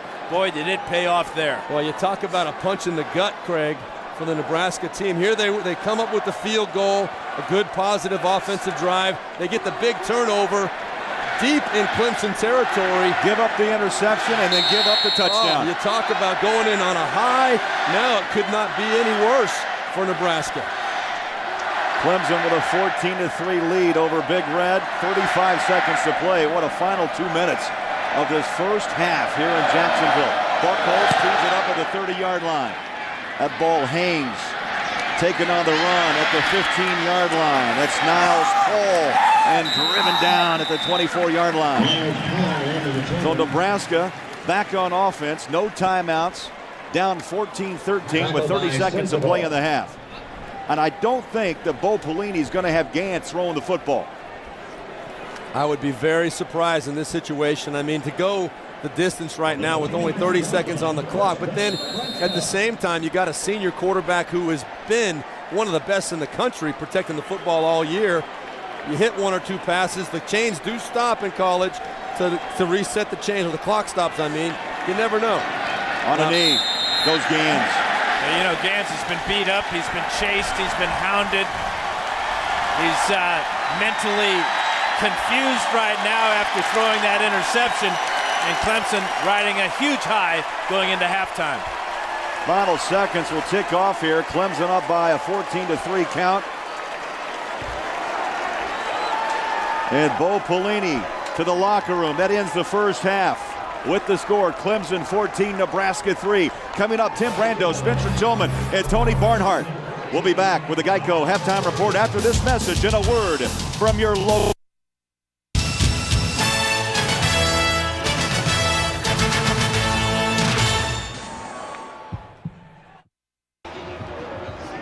Halftime in Jacksonville, Clemson 14, Nebraska 3. Craig Bolerjack back along with Steve Berline and the Hall of Famer Dan Fouts. Guys, a scoreless first quarter. Things warmed up.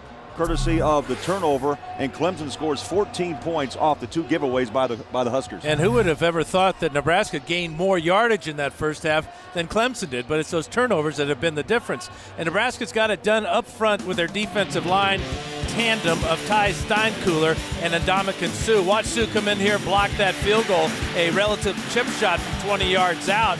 And then on this play, it's going to be Steinkuhler coming in and bringing down Harper almost into the end zone.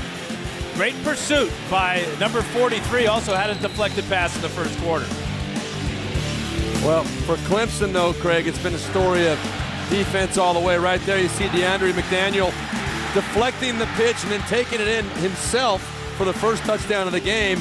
And then right here at the end of the first half, Joe Gantz, bad decision. Cresden Butler jumping that thing like he knew it was coming and taking it down, setting up the final touchdown of the second half, or the first half for the Clemson Tigers, hitting Aaron Kelly for the big touchdown right at the end of the half to get back and get Clemson in control of this ball game. Let's look now at the halftime trends presented by Taco Bell. Nebraska, 25 carries, Dan, 103 receiving yards, 2 sacks, a blocked field goal by the Nebraska defense. Thunder and lightning, by the way. Davis and Spiller, 8 rushes for Davis, 23 yards. Spiller with 88 total yards of offense. And not much running success for Nebraska either. Only 25 yards gained by the trio of running backs, Lucky, Helu, and Castile. Here's Joe Gantz, and he'll set to start the third quarter. Huskers will have the football, down by a count of 14-3. Well, I'd be anxious to see how this Nebraska team comes out to start this second half. I'm sure Bo Pelini and his staff really got on their team and said, hey, what does it mean to you? Come out and start this second half right. Play Nebraska football like we've been playing the whole second half of the season, and let's see if we can reestablish control of this ball game. So Mark Buchholz will kick away from the 30-yard line, third quarter, 64th annual Gator Bowl. And Clemson with the lead of 14-3. Angles that kick to the corner, taken on the run at the 15-yard line. Coming around the corner. And out of bounds goes Deinard, Alfonso Deinard. He came up with a good catch at about the 15-yard line as that ball hung up in the wind, and then he sees this opening to the near side and turns on the Jets. Just too many Tigers there, and they push him out of bounds. But excellent field position to start your second half. Now you look at the first half possessions, 5 straight punts, then a fumble, the field goal, and then the interception that Clemson turned in to a touchdown. And those two right there, the fumble, the interception, that led directly to the 14 points. One on the actual fumble recovery, the next one led to Aaron Kelly's big touchdown catch. On the option, boy, Gantz sold it. I think half the stadium here thought that Gantz had given the ball up, but he kept it. Fortunately for Clemson, they did not all bite on that fake. And he comes up limping a little bit. He was shaken up in that first half. Yeah, he's got something on his right leg, too. It appears to be a sleeve of some type. And after this good fake, the reaction time of Clemson, just too much for Gantz to overcome. And a pickup of 2, second down and 8. First minute of the third quarter, play action. Gantz steps up, goes man coverage downfield. Caught! Todd Peterson reached up at 6'4" and made the grab. First and 10 Huskers at the 16-yard line. Well, the best thing that Joe Gantz can do right now, you got to understand this Clemson defense, they know how to cover people, but you got to give your guys a chance to make a play. He put that ball up, and Dan, as you know, it was great coverage, but the ball was put in the right spot. Joe Gantz realized that a back shoulder throw would give the big Todd Peterson a chance to make the play. Yeah, neither Peterson or Swift are going to run by anybody. Smart throw by Gantz. 10 of 22 now for Joe Gantz. Shotgun, first down, Nebraska. Quick flip far side, Niles Paul.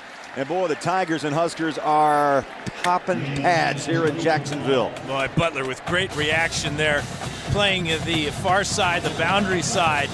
Saw him with his reaction on the interception at the end of the first half. He came up very quickly to keep Paul from a big gain. Well, you know what continues to impress me about this Clemson defense is the solid open field tackling. I mean, they're not tripping people up and dragging them down by shoestrings. They're coming up and hitting people solidly. There's the red zone. Here comes a blitz. 57 possessions, 40 touchdowns for the Huskers on the season, and nothing doing. That was just slow motion. That was slow motion. DeAndre McDaniel, one of the big heroes in the first half, slid right in, made the tackle. Amazing. You're going to see right here, McDaniel's going to come right through the gap.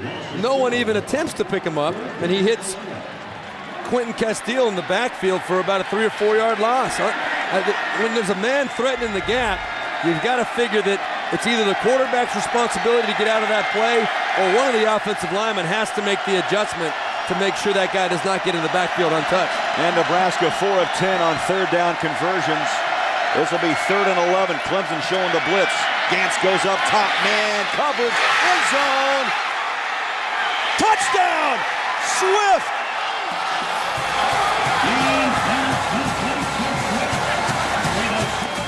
Incredible throw and even better catch by Swift. We saw Kelly do it at the end of the first half. Check out this adjustment and stretch for this pass by Nate Swift. On the fingertips, left foot was in, touchdown Nebraska. I'll tell you what, he had no more room at all to get that other foot in. I mean, that left foot was solidly in. The question, in my opinion, was whether he had clear possession of the ball, but no doubt about it, a great catch, throw and catch by Nate Swift and Joe Gantz. And the extra point from Alex Henry, 55 of 56 on the season. And it's Gantz right on the fingertips, pulled down by Nate Swift, his 10th touchdown of the season. And Nebraska, on their first possession of the third quarter, closes the gap to 4.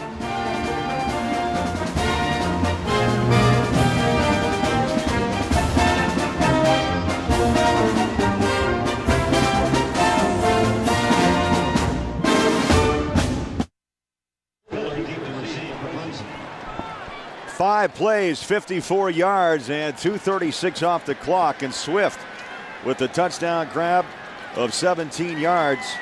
And for the season, Swift now with 10 touchdown catches, and it's a 14-10 Clemson lead. Yeah, you look at Nate Swift and you see the type of receiver you might want to forecast his future. He's got the ability to make catches like that we just saw, but also work over the middle, a lot like a Wes Welker or Brandon Stokely. I had a guy by the name of Charlie Joyner who worked his magic over the middle all the way to Canton, Ohio. But that's the type of receiver I think that Swift can become. He's just got all the tools, and what an effort to make that catch. There's always room for a guy that can make the big play, find the soft spot in the defense, have speed to hurt you when he gets the opportunity. Swift is one of those guys. Spiller takes a knee 5 yards deep. And time for the Aflac trivia question. And Dabo Swinney is an Alabama grad. What other Alabama graduates have been head coaches at Clemson? We'll give you a few plays to chew on that. There's a few of them. I know Clemson fans know all of them. And Nebraska fans could care less. How about that quick strike by Nebraska? 18th touchdown drive of the season of 5 or fewer plays. Just what the doctor ordered. Coming out to start the third quarter. We'll see what Clemson has up their sleeve. Up by 4. They'll keep it on the ground. The Spiller driven back. And now you see that emotion carrying over to Nebraska's front line. First half for the Clemson Tigers. Punt, gave it up on downs. The blocked field goal, and then back-to-back punts. And then Dan and Steve, things happen. The 2 turnovers by Nebraska, and the Tigers went in for touchdowns. And getting back to Nebraska's drive, you know, Gantz threw the interception to Butler at the end of the first half. Who did he attack on the 2 big plays to Peterson and Swift? He went right back to Butler. That's confidence. And right there you can see what a quick score by the offense can do for a team. It can energize a team. This defense is coming hard right now. Harper able to unload under pressure. Stop and go is Spiller. And Nebraska, the Cornhuskers, all dressed in white. Drop down, Spiller led by Eric Haig. You know, Steve, you talked about maybe Bo Pelini was a little excited in the locker room. I think we're seeing how excited he was and how he got his message across, perhaps. It's very obvious that he got the message across somehow. Ndamukong Suh obviously played very, very well in the first half. But Bo Pelini, his Chargers are out there playing very hard right now off the emotion generated by him in the locker room and the offense on that first drive. Huskers jump.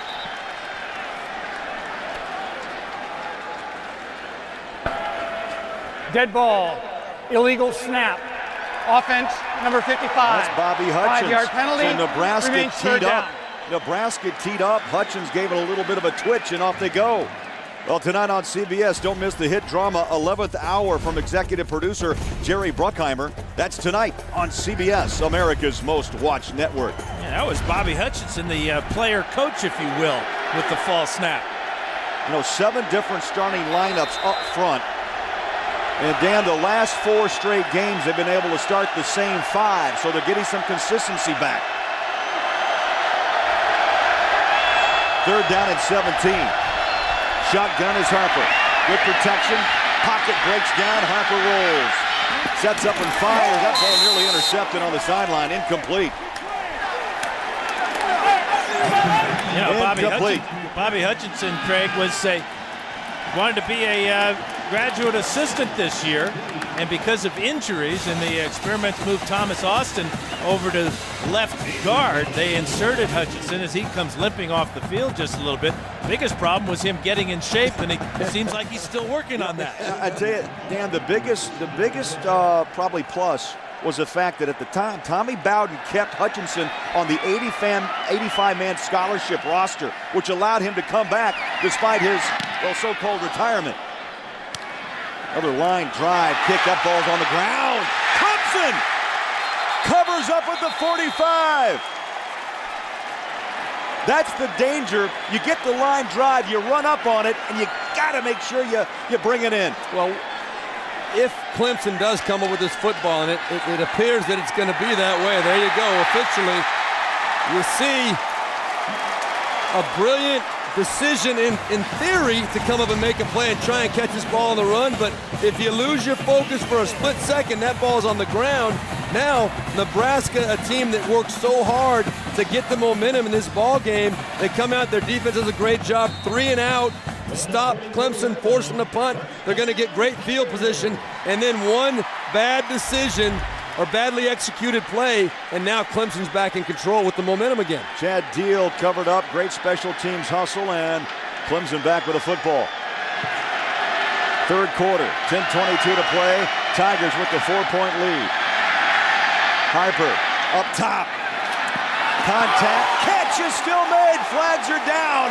But what a grab by C.J. Spiller. Anthony West gave him a bump. Spiller came down with it. It looked like he caught it with one hand. It kind of stuck in his elbow. Great adjustment to the ball by Spiller coming out of the backfield. And it's going to be pass interference against Nebraska. Pass interference. Refuse for sure. Defense, number 5. 15-yard penalty from the previous spot. Automatic first down. There are not many times you're going to see a quarterback giving a running back a chance one-on-one up the field against a corner. As a quarterback, Dan, you and I know that that's not a matchup you generally look for on the football field, but when you've got the speed and the playmaking ability of C.J. Spiller, I guess you give him a chance. Well, I'm not sure why they're taking the 15 yards on this and not taking the reception there. Are they saying he did not catch this ball? He was juggling it, bobbling it as he went down, apparently. Well, that's a good question, Dan, because Spiller's arguing that same question. No, so he did not have possession, but they give him the 15 after the penalty. Bill Richardson is the instant replay official from the Pac-10, and now they stop the game to take a further look at that last play. Ruling on the field is under review.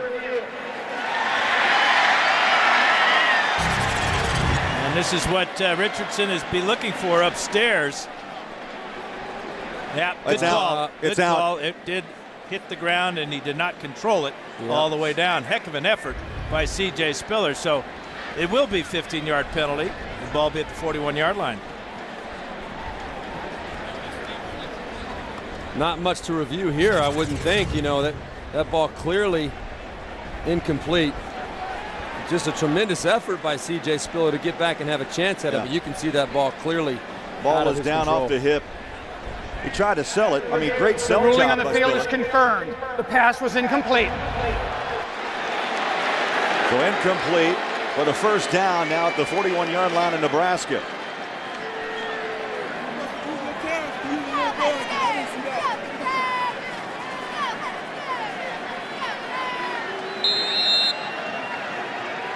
Spiller takes a knee.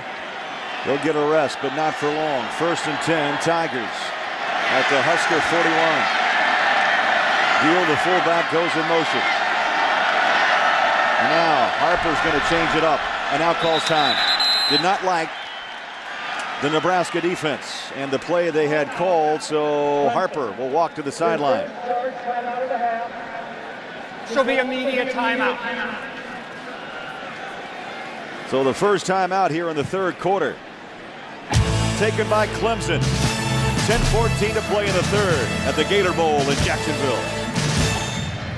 Back in Jacksonville, the 64th annual Gator Bowl, and it's a 14-10 Clemson lead. Time for the Aflac trivia question and answer. And guys, Dabo Swinney is an Alabama grad. What other Alabama graduates have been head coaches at Clemson? Well, I've got the answer. Frank Howard, Hootie Ingram, Charlie Pell, and Danny Ford. Danny Ford, obviously the architect behind the national championship, the only national championship in the history of Clemson. Well, Howard in the day, 165 wins. There's Ford with 96 victories for Clemson. That is amazing that all 4 of these coaches, along with Dabo Swinney from the University of Alabama. And Swinney just 39 years young. Wide receiver coach, and then an assistant head coach named back in 07 under Tommy Bowden. Up top, man. Oh, right on the button. Touchdown, Jacoby Ford. Could not have thrown a better ball. Cullen Harper. There was a moment there where Ford was even with both safeties.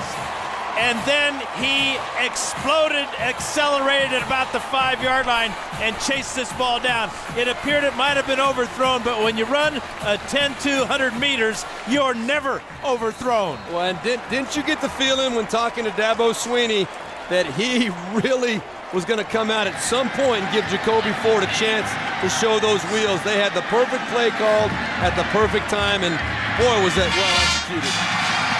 Buck Colts splits the uprights. You know, Ford has that 10-2 speed. He goes the 60-meter and 6'5". And Dan, you're right. That's a totally different speed on the final 10 yards. 41-yard touchdown. Clemson up by 11.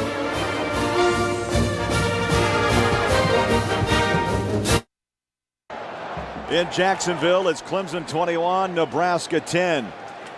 And time now for the playbook presented by the Hartford. Well, Craig, we talked about how they had the perfect play called, Clemson did against Nebraska. You're going to see Larry Asante right here and Armando Murillo right here. They're playing quarters defense, and what's going to happen is you're going to get a vertical press by the tight end and a play action fake. That holds Larry Asante, and then Armando Murillo believes he has help inside from his safety, but the play fake and the vertical release by the tight end allowed our good buddy Jacoby Ford to get behind the safety, and once he got even with him, Dan, as you said, it's all over. That kid, once he's even with you, he's going to run away and separate, and that ball was thrown perfectly by Cullen Harper. Now, points off turnovers. 3 giveaways by Nebraska, and Clemson has scored all 21 off the 3 turnovers by the Cornhuskers.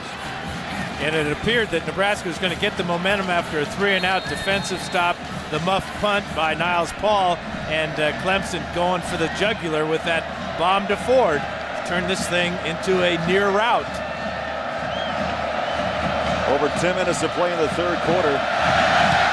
Buck Colts, strong leg. back at the goal line. Niles Paul picks it up, 15. Finds a seam at the 20. Still on his feet and pushes the pile up to the 25-yard line. So Joe Gantz buckles up and is ready to return for Nebraska.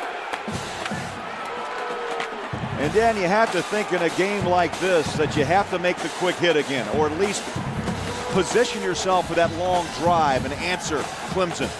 They're not going to be able to run the ball against Clemson. They haven't been able to do it in the first half. Their only success has been throwing the ball and giving Joe Gantz time to do exactly that.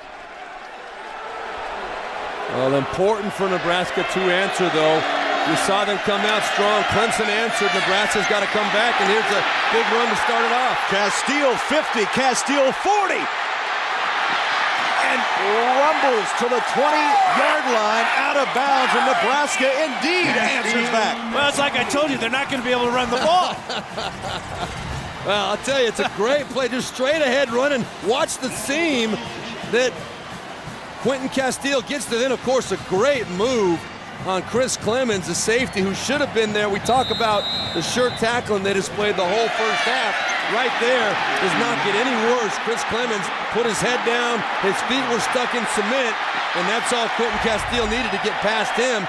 Huge run to start this drive off. A gain of 58 yards. Nebraska back on the front porch, knocking on the door. 1st and 10 at the 17-yard line. Castile meets a wall of orange. No gain. 2nd down. Clock running up on 9 minutes to play in the 3rd quarter.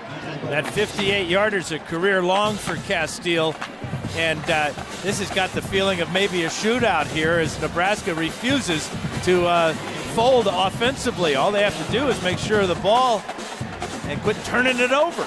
Well, guys, we talked to Bo Pelini. We got the feeling that Roy Hello was going to be the big back, but at the end of the first half, we saw Quentin Castile and his big frame in there having a little bit of success. Looks like Bo Pelini's going to ride the hot horse here. Castile taken down and sliding through Daquan Bowers.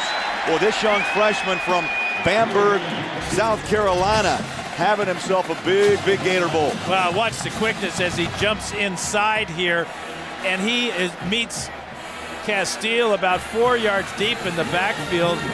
Boy, is he a good-looking player. Yeah, remember, he was a running back in high school. Can you imagine trying to bring this guy down? No. Can you? No. That might hurt even imagining that. I don't even think the three of us would imagine that. I wouldn't want it. He committed, by the way, his sophomore year in high school to Clemson. As loss of 2. As Gans steps up in the pocket, looks, fires, caught! Touchdown, Todd Peterson! The Huskers answer back. Well, we've got ourselves a ball game here. You talked about the being a pocket passer. The calmest place on the field is when you step up into the pocket. You let the ends go by, Bowers goes by, Alexander goes by, and that opens up the throwing lane for Gans, and he found big number 17 for the score. Great job of stepping up into the calm spot of the pocket. And there are not two guys that appreciate that more than you and myself, Dan. Extra point splits the uprights.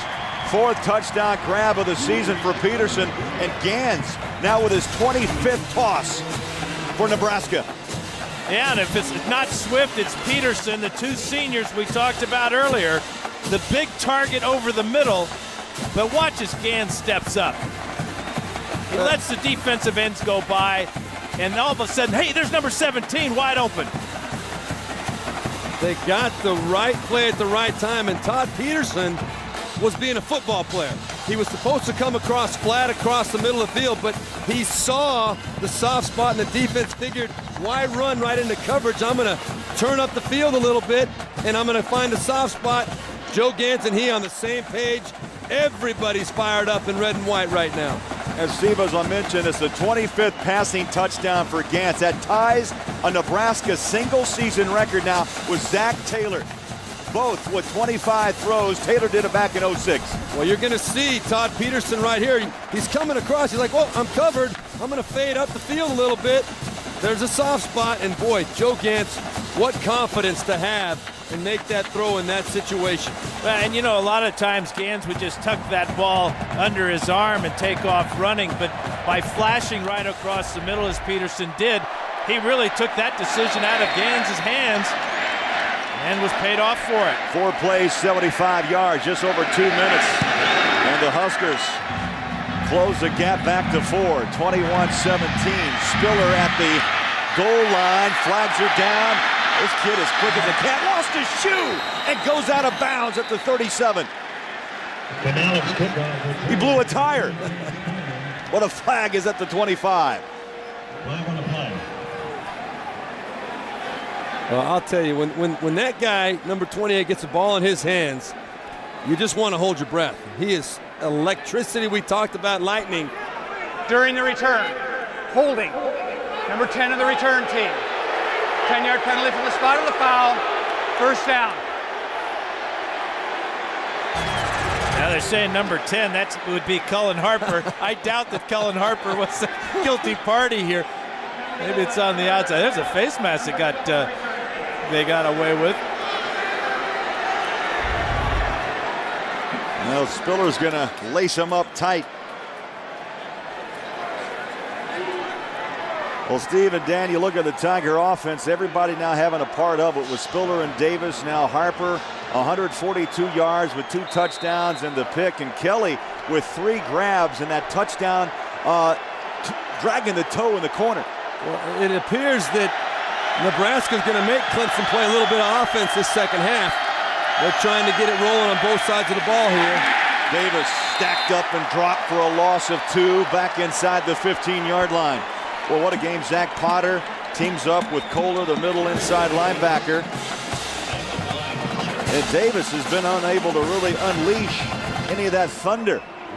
Yeah, the other amazing stat I've found about this Nebraska defense is they only have 10 interceptions on the year. 4 of them have been from Potter and Sue, defensive linemen. A loss of 3, second down and 13. Harper, quick throw, far side, it's up for grabs. Intercepted, Nebraska! Steinkühler with the big play.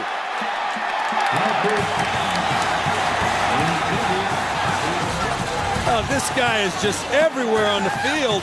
You see, he's right on the right side of your screen. That ball's kicked up in the air, and it was not Steinkühler. It was Blake Lawrence, number 40, that comes across the linebacker, and very well-read play by the Nebraska defense. Cullen Harper, boy, look at Carl Pelini. He's fired up. But Cullen Harper, that's a bad feeling when that ball is bounced up in the air. Play was made by Prince Amukamara.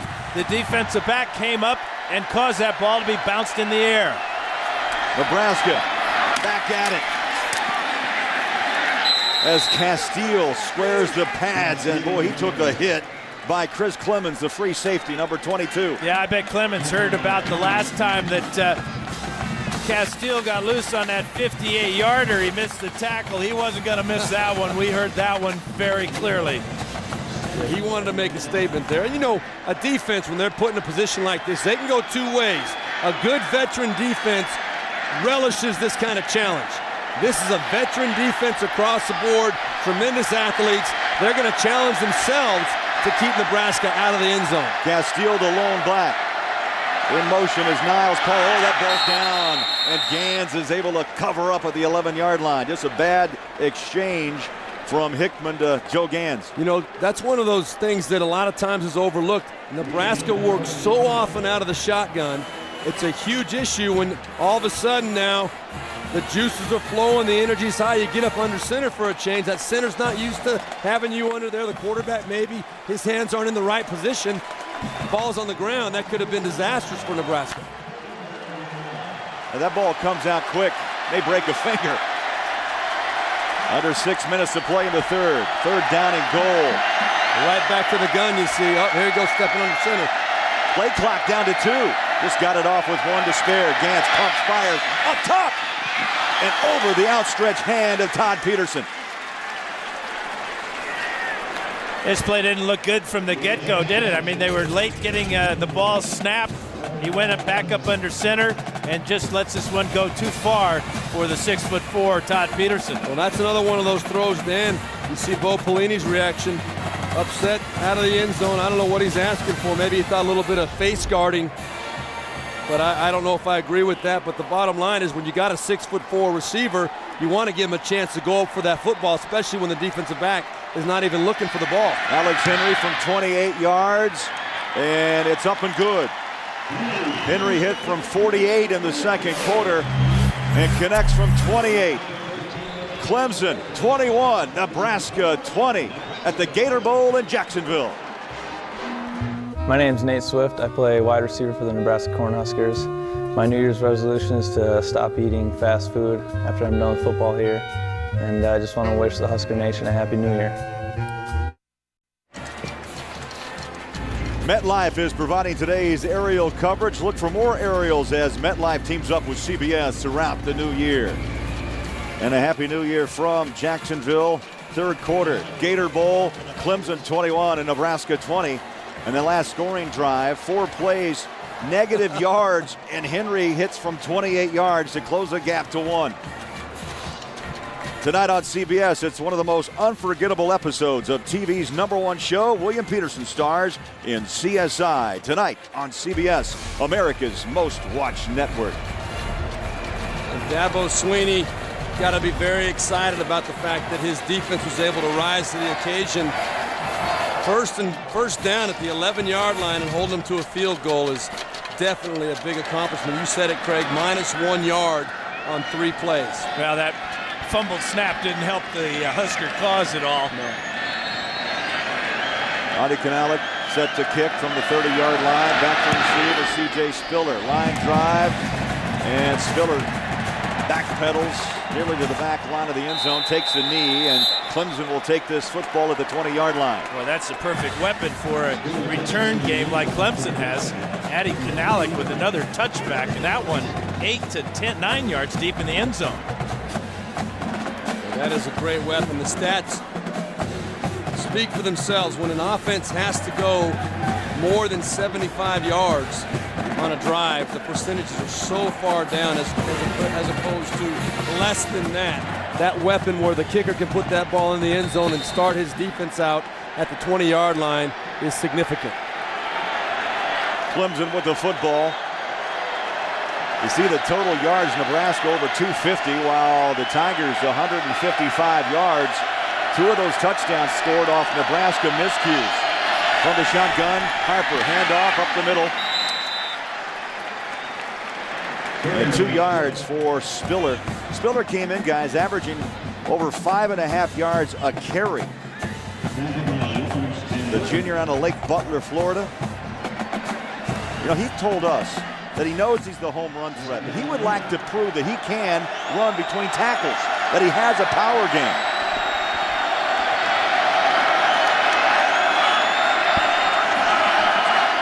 Deal shifts back. Clock running. Up the middle. And Spiller able to break a tackle and pick up a yard the hard way up to the 24.5 yard line. Well, you see Nebraska getting some good penetration. This second half, they've come out and created run pressures where they're trying to bring extra support from the inside to try and disrupt the running game even more so for Clemson. Good job by C.J. Spiller there of taking the initial hit and still managing to pick up 2 yards.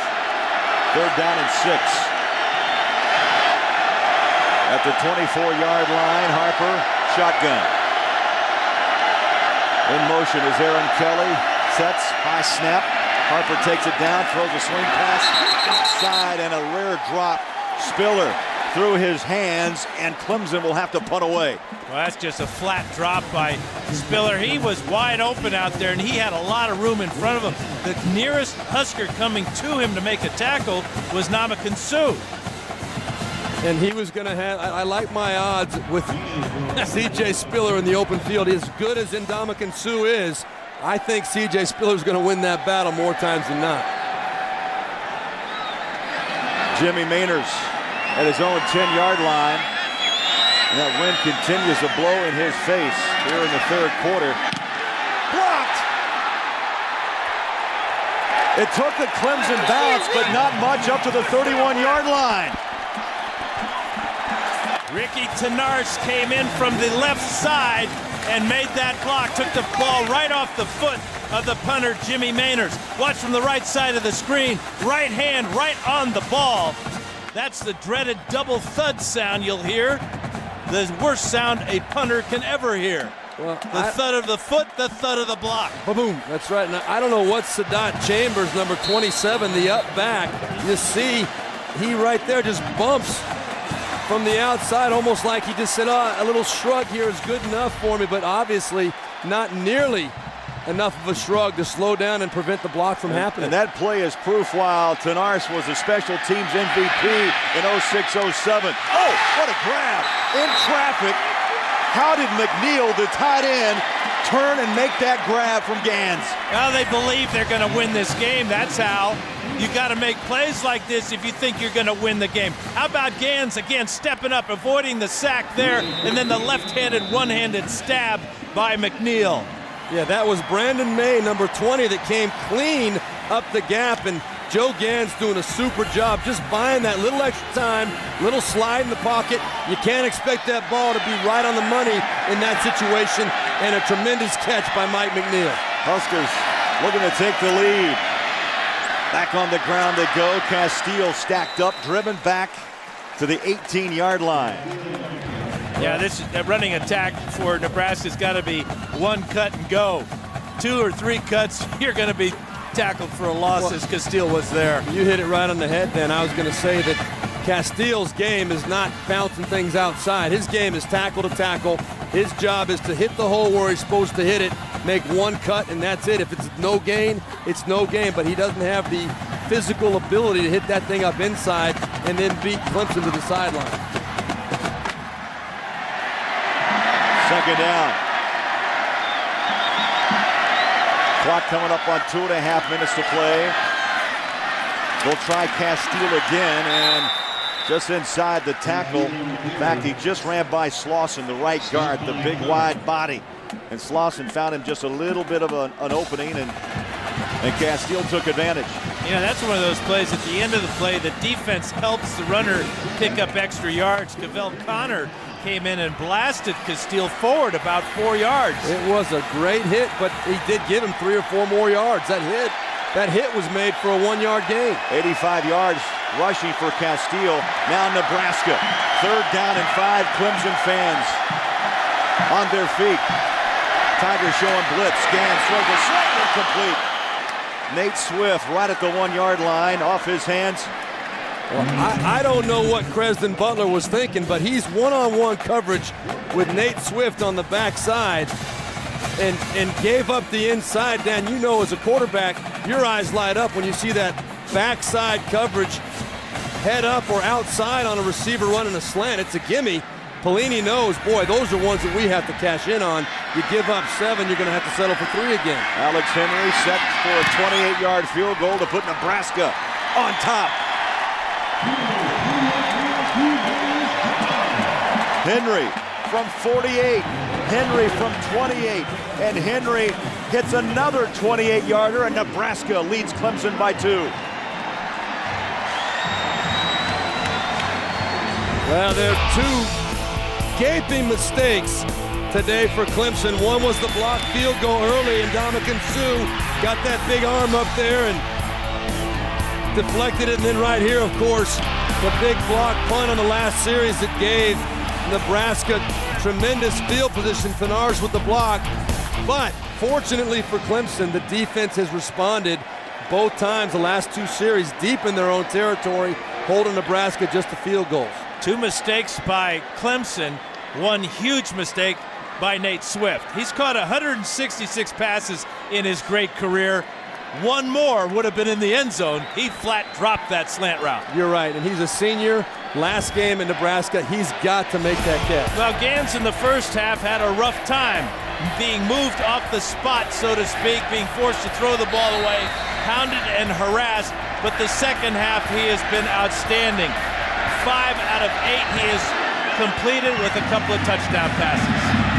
Spiller will get a chance to return from the 3-yard line. Right up the middle he goes, breaks the tackle, stacked up and dropped at the 31-yard line. Late flag thrown in after this ball was down.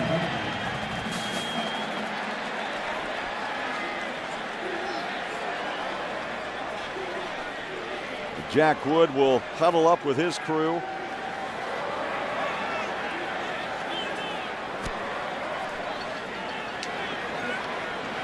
And here's the call. Dead ball, personal foul.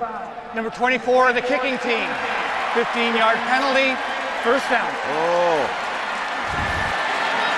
Here's Gans's 2 touchdown passes.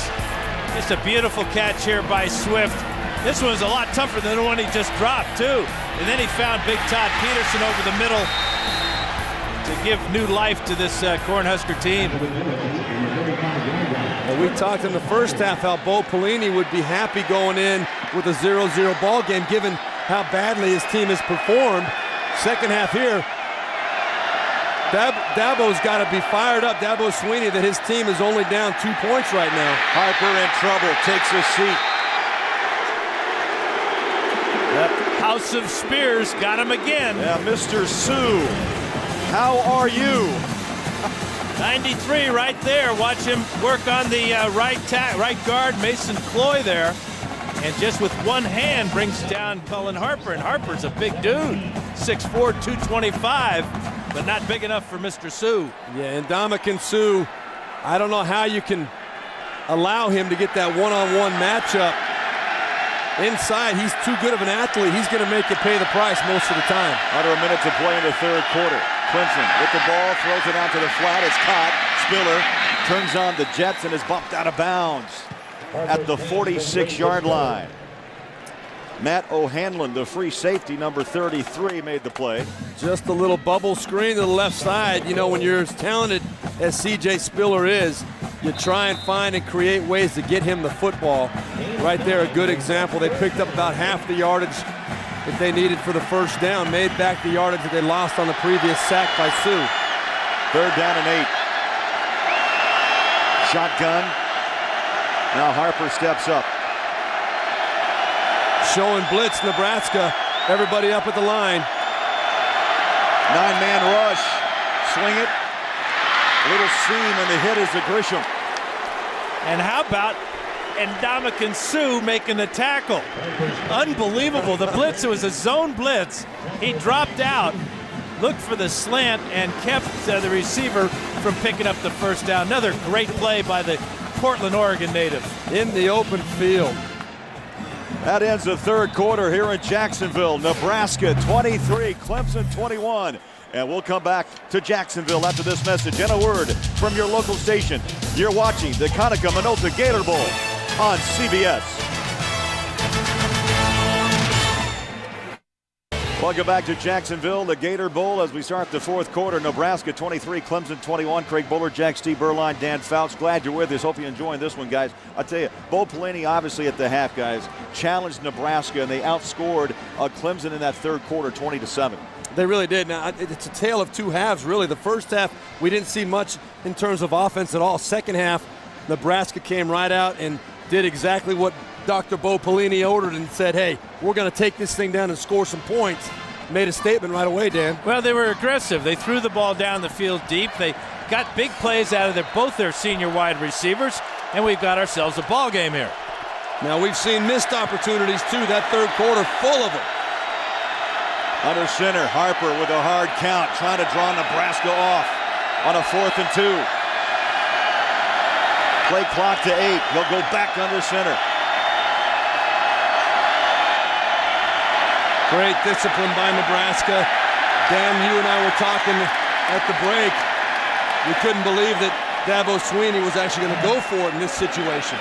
Yeah, and how many times have you seen the quarterback be able to draw somebody off sides in that situation? I mean, the defense, that's the first thing they're thinking about. And the luxury the defense has, it was 4th down and 2 yards to go. It wasn't 4th and inches where a quarterback sneak could pick it up easily. And Dan, don't you think during the quarter break that was discussed I think on so. the sideline? Well, that's why coaches get paid the some of them get paid the big bucks and other of them are just assistants. But those assistants worked the sidelines well that time for the Huskers. They sure did. Nobody even flinched.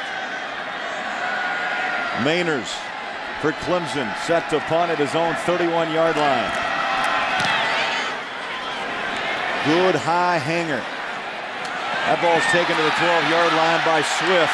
Here he comes near side, puts it back up the middle, flags are down, and Swift is driven out of bounds at the 39-yard line.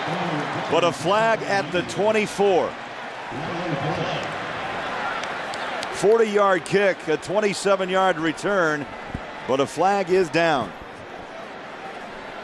Not much mystery as to what this is. An illegal block against Nebraska will back up their offense. During the return, illegal block in the back on the return team. 10-yard penalty from the spot of the foul.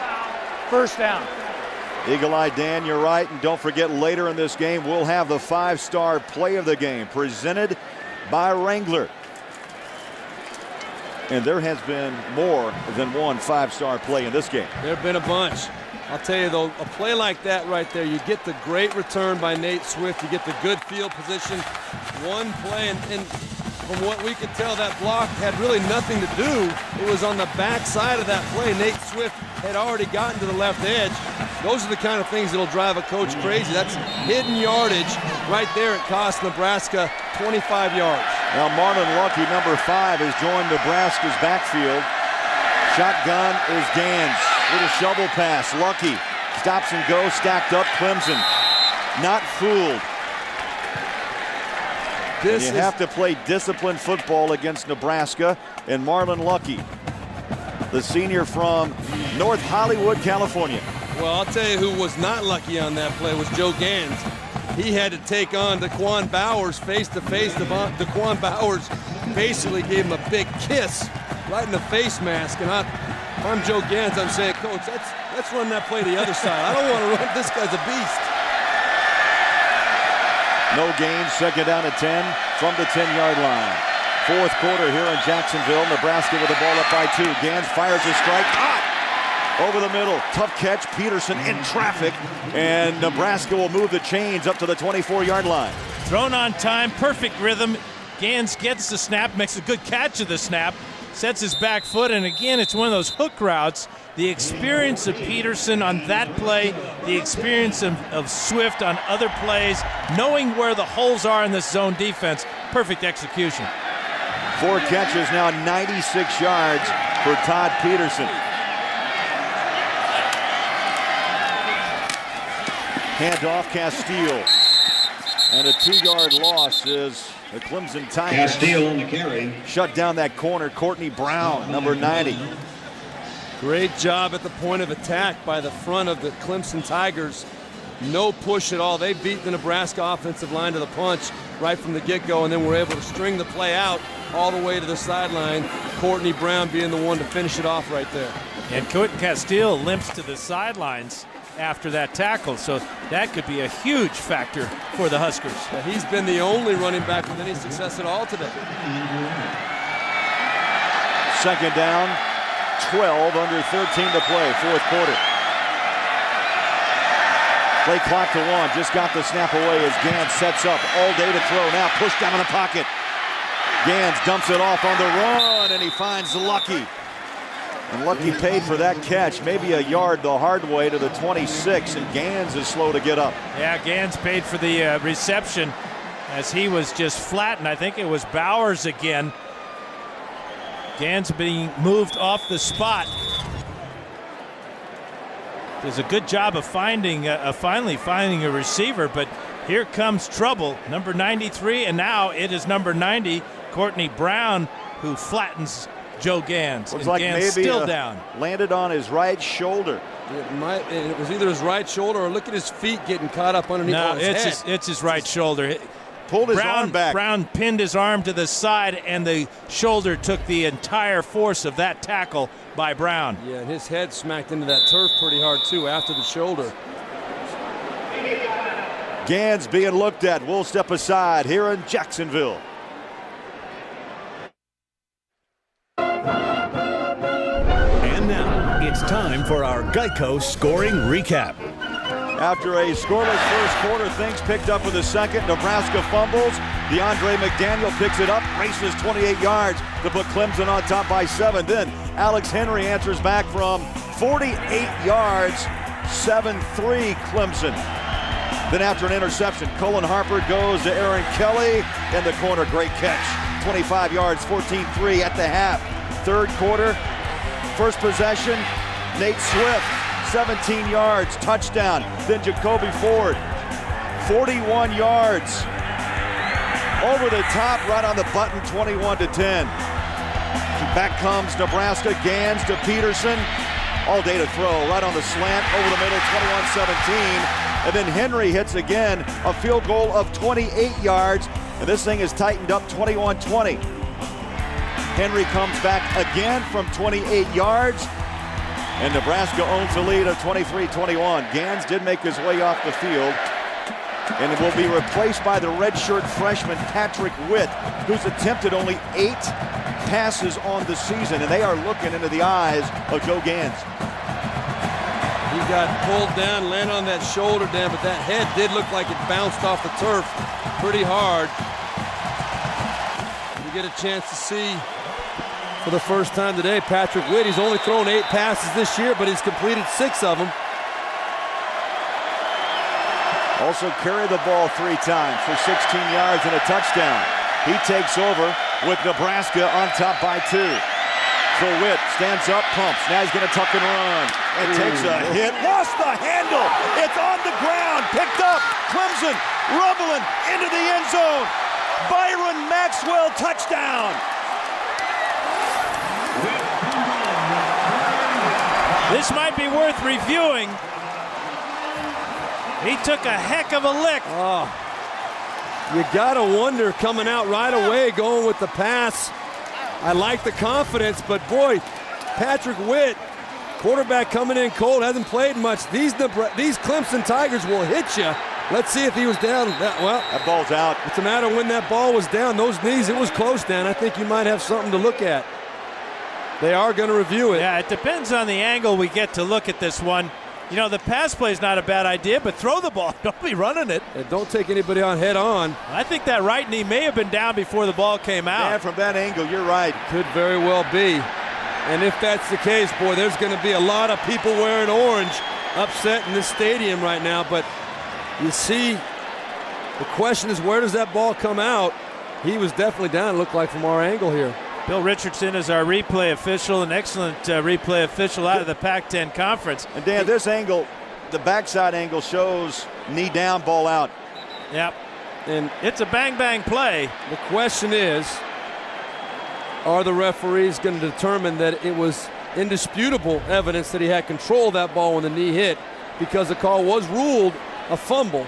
I think it's pretty clear to us. I don't know how they could not overturn that, but I'm not sure indisputable is the correct word. It's inconclusive, because we're going to dispute anything, whether it goes one way or the other. That's our job, is to dispute things. Right. But this is conclusive. Got to be conclusive evidence, yes.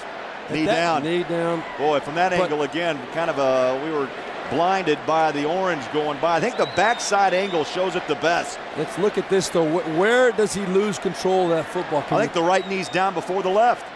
The right knee was the first one down. And he does have control.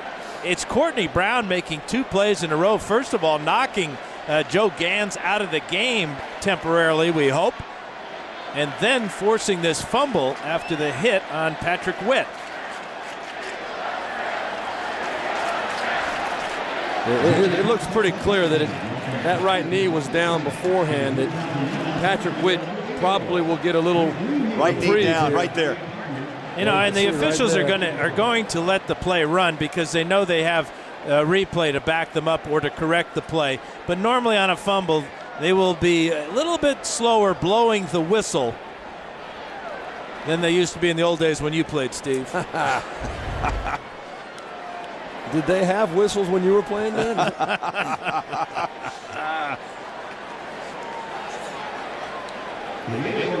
A long review taken by Jack Wood, the referee, and this is from our cart up along the sideline. And I think, you know, if you can spot the right knee down first, left knee follows, and the ball is punched out by Courtney Brown, number 90. And I've got no problem with them taking a little extra time. This is such a huge play in the course of this game. And the other thing it does, it allows Joe Gans to maybe gather his wits on the sidelines if he does have a few cobwebs there, maybe get a little treatment on his shoulder. Well, Patrick Witt right there, no one feels worse than he does. He's excited, he's hungry to go out and try and help his team, and boy, a coach's worst nightmare though to have that play happen, the first play after you substitute in a backup quarterback. After review, the runner was down prior to losing possession of the ball. The ball will be returned to Nebraska, 4th and 3 at the 31-yard line. Will take away the Please touchdown. reset the game 4th down and 3 for the Huskers. And one last look. The officials upstairs, Bill Richardson, seeing that right knee go down, and then Courtney Brown's punching the ball out. Excellent use of the replay system.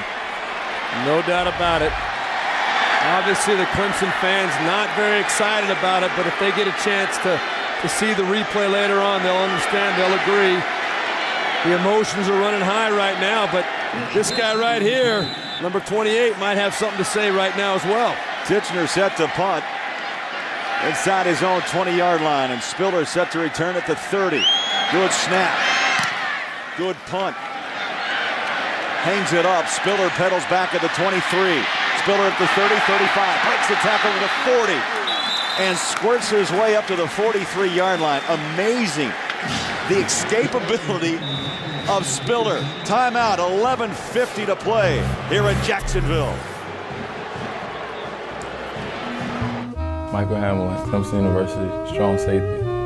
My New Year's resolution is to be a better person in 2009 than in 2008. Be a better big brother to my little brothers, and a better son to my mother and father. Happy New Year's to everybody in Clemson. And Steve, you talked about Ray Lewis. Well, let's talk a little bit about the season that Chad Pennington had, being kicked to the curb, tossed out of New York, goes down to Miami, like so many other New Yorkers have done, and thrived. Phenomenal. Just voted for the second time in the last 3 years the comeback player of the year in the NFL. And as he said, it's amazing how these things work themselves out. Was Bill Parcells a magician or what? Taking over the Dolphins in round. Ford, stiff arms out of bounds at midfield. Been a heck of an afternoon for Ndamukong Suh. The junior defensive tackle blocked a field goal, a chip shot in the first half. Got in on a number of plays at the line of scrimmage, pressured the quarterback Harper into a couple of sacks. Keep your eye on number 93. Says he wants to come back for his senior year next year, even though he could go right to the NFL right now, but he wants to get better under the tutelage of Bo and Carl Pelini. Clemson sets up the screen. Spiller goes to the sideline, steps out of bounds. A late push, and now a flag comes out late. Yeah, they're going to get Spiller for throwing the ball at the Nebraska tackler. Lost his poise on the Nebraska sideline, frustrated that that screen pass didn't develop better, and he's going to cost his team 15 big ones. That is a huge play, Dan. You nailed it right on the head. He frustrated that play did not work. Getting hit is part of the game if you're a running back, isn't it? Yeah, it should be. And Blake Lawrence, number 40, took his wrath. And he gave him a push back, but... After the play, unsportsmanlike conduct. Offense number 23. 15-yard penalty. Will be 3rd down. That 8 looks like a 3, but it's 28. And you can see there's number nothing. 23 threw the ball at the guy that pushed him out of bounds. So not a big deal. Shouldn't have been a big deal. Now the big deal about it is it was after the play was dead, so you lose the down, and now you come up with a 3rd down and a mile after having, again, great field position as Clemson had so many times in that first quarter. Exactly right. 3rd down, 24 for the Tigers. Pedaling back, Colin Harper goes deep, up top, near side. Incomplete. And he wanted Jacoby Ford, the sprinter. And now 4th and 24, so the Tigers will have to punt away, down by 2 with over 11 minutes to play. That was a curious play selection on 3rd and a mile. Just, I guess, go back and throw it a mile, huh? You know, you got a guy with the wheels Jacoby Ford has. I don't disagree with the decision to try and put one up. He had one-on-one coverage. And Steve, plus you got wind behind your back. You can put that ball up 60 yards. Sure. And they're punting to a Nebraska team, though, now that has outscored their opponents this year 152-52. They have control of this game right now, too.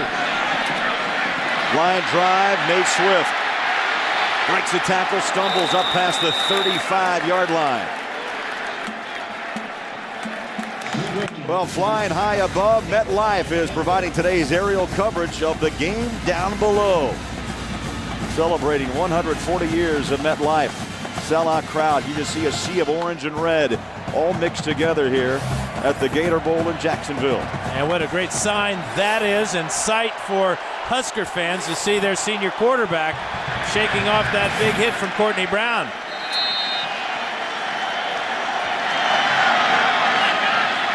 Well, Nebraska with a 2-point lead back on the field at the 36-yard line, and Gans is under center. Castile, the ball carrier, and nothing doing. Stacked up and driven back for a loss of 2, maybe 3. I have been impressed, guys, with Clemson's ability to swarm the football.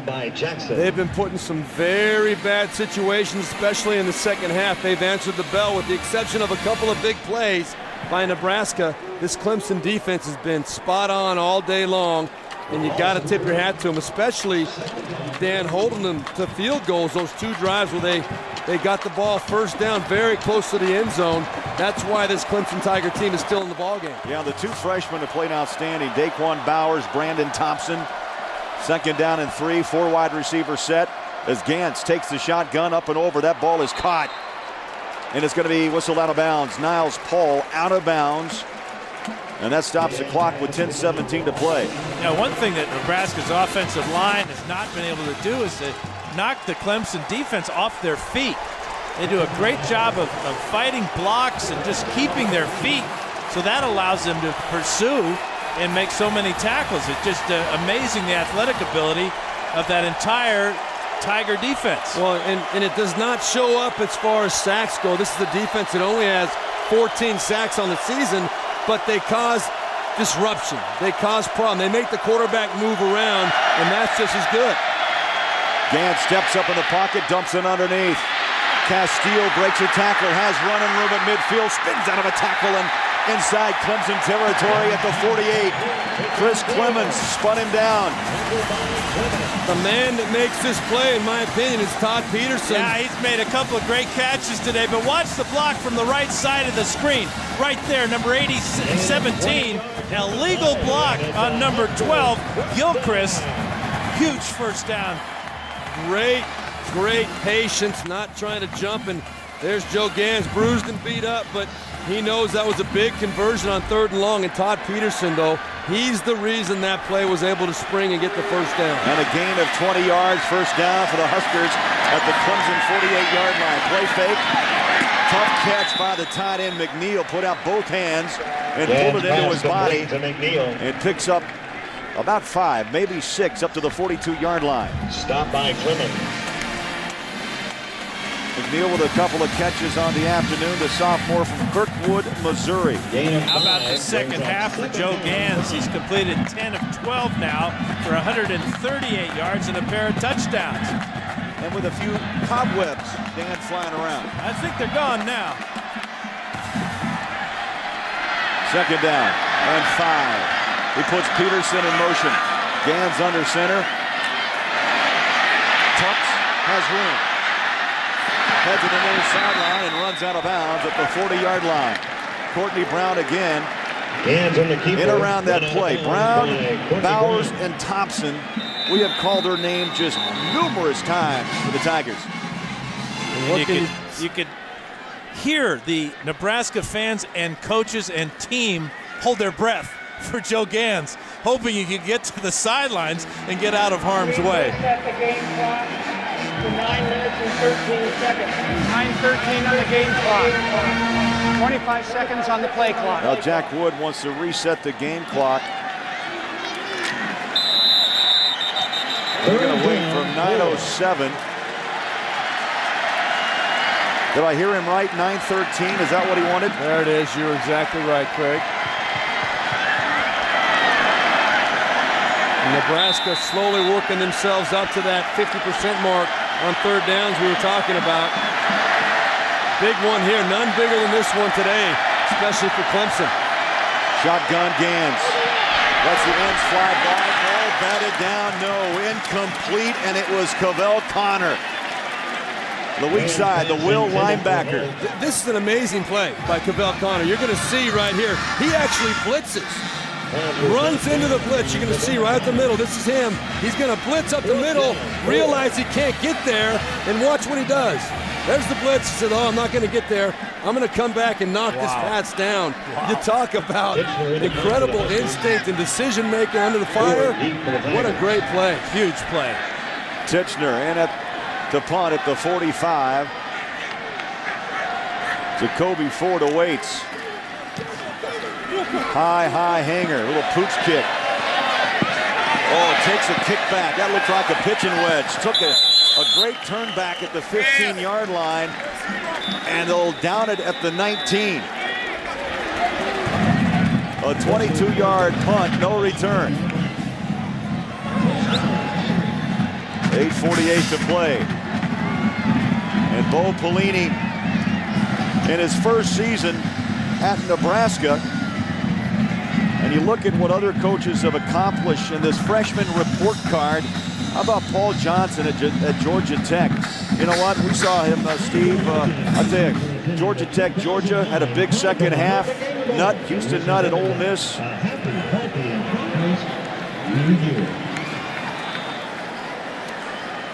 New coaches this season.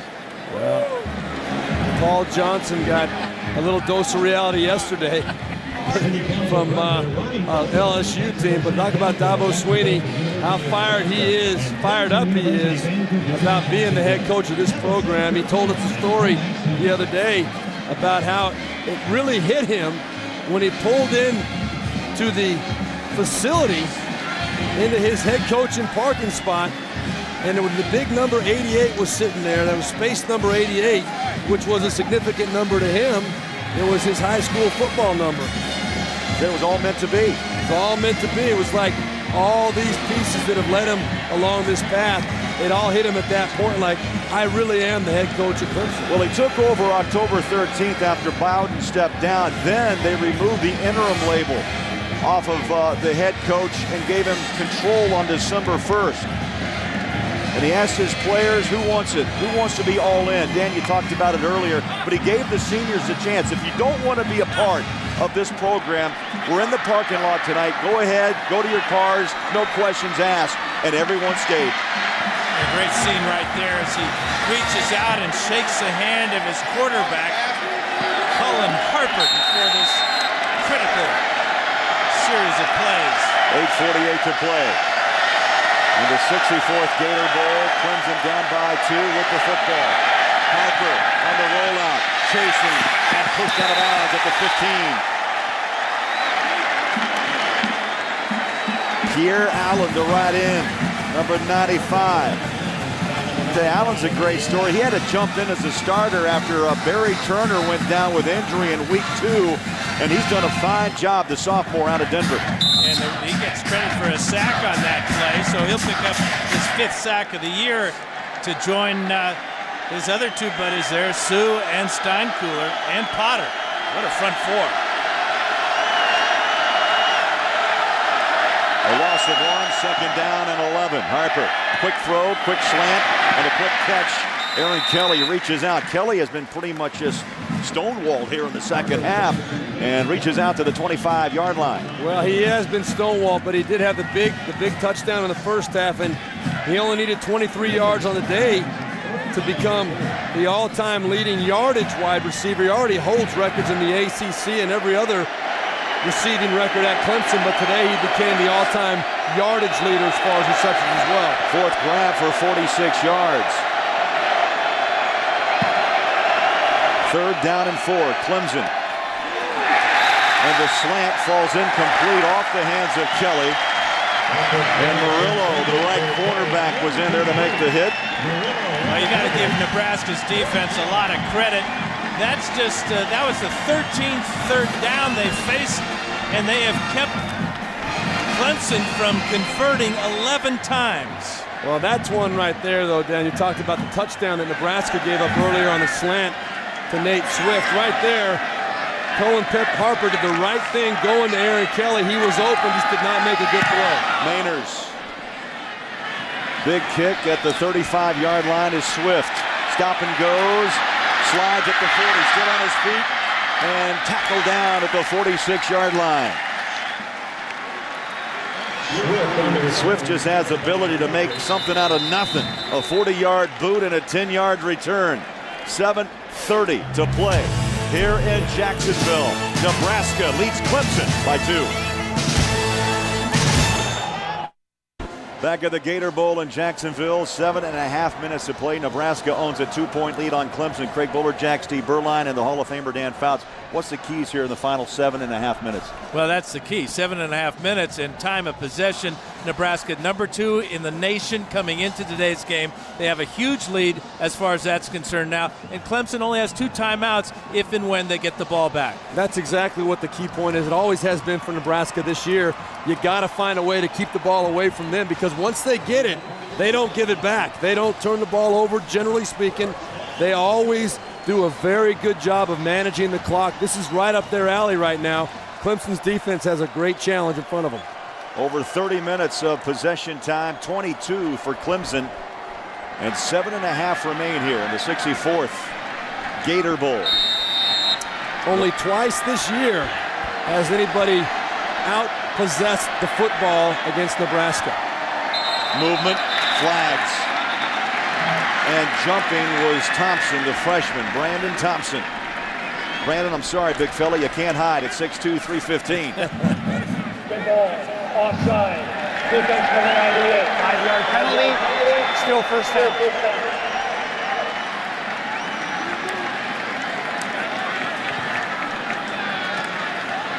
And you know, you two former quarterbacks, you have to lick your chops when you have 1st and 5. You can do a lot of things with 1st and 5. Castile lines up alongside Gans in the shotgun at midfield. Castile takes the ball, spins out of a tackle on his feet at the 40. Watch out. Castile at the 25-20. Castile at the 10-5. And out of bounds. They will mark Castile out at the 9-yard line. What a run by Quentin Castile.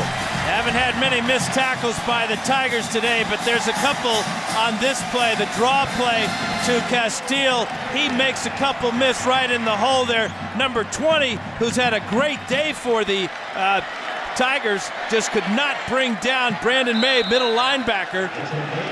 Brandon May was the first one. Then once again, we see Chris Clemens coming up late. Bad angle, he let up a little bit. He needed to be there to finish off whatever Brandon May couldn't finish off. Was good initial contact, but Quentin Castile is a big dude, and he's not going to go down unless you take him down. All of 121 yards, all since the 2nd quarter. Pushing the pile inside the 5-yard line. Scott and Clemens made the tackle, and Slauson. Not a whole lot of dancing going on by Castile now. He's just planting that foot. That one cut and go, and Slauson leading the way. Dan, this has to go back to what Bo Pelini decided to do. He went with Hellieu earlier. Marlon Lucky has seen some reps, but Castile has given him power and some speed combined. And that was the story of the game coming in, the power of Nebraska against the speed and quickness of Clemson. We just didn't know it was going to be Quentin Castile doing all the work. 2nd down and goal as the clock runs up on 6 minutes of play. Castile, the ball carrier, stacked up, driven back. He'll lose a yard. Back to the 6-yard line. Daquan Bowers right there, big number 93. Boy, how many tackles has Daquan Bowers made? How many pressures on the quarterback? That was a very critical play by the young freshman. He is a 19-year-old man. I tell you what, it's going to be scary what this kid's going to be doing the next couple of years. I can guarantee you this, there's a lot of NFL teams They would love to be in position to get a hold of this guy right now. A year ago, he's playing high school football. Today, Gator Bowl. Gans pedals back, pumps, goes to the end zone up top. And through the hands of the tight end, Mike McNeil. Pass intended for McNeil. That brings up 4th and goal. So for Clemson, the best case scenario. Nebraska gets a field goal. They'll get the ball back with 5:24 and possibly only down by a count of 26-21. And if you're Dabo Swinney and you're Colin Harper in this Clemson offense, you're grateful that you're now going to have the opportunity. Your defense, once again, has done their job, holding to a field goal. You've got to step up at some point and make some plays, score a touchdown. Alex Henry punches in his 4th field goal of the afternoon. And Nebraska opens up a 5-point lead on Clemson. 5:20 remaining. 21. Both these programs are being rebuilt, but Nebraska under Bo Pelini up by 5. This would be another huge step in the process. You know, big part of it is defense. Obviously, that's his background. And when you talk about defense at Nebraska, you talk about the black shirts. A tradition like no other in college football. Well, that's what he wants to get back, and that's exactly what he's counting on now with this 5-point lead with 5:20 to go in the game. You know, when he was telling us about the black shirts, it was interesting because a lot of his team, his seniors especially, guys that had been with the previous regime, Bo Pelini felt that they didn't really know how to work as hard as they should work. And they came out and won their first 3 games against Western Michigan, San Jose State, New Mexico State. And the seniors came to him and said, "Hey, Coach, what about the black shirts? You know, we've earned them, right?" And Bo Pelini looked him in the eye and said, "No, you haven't earned it yet. You're not there. You don't know how to practice well enough, and you're not ready to wear those black shirts yet." But they've earned it over the last couple of months, and Bo Pelini thinks this program is going in exactly the right direction. Now the wind knocked that ball off the tee. And we are set. Adi Kanalik at the 30.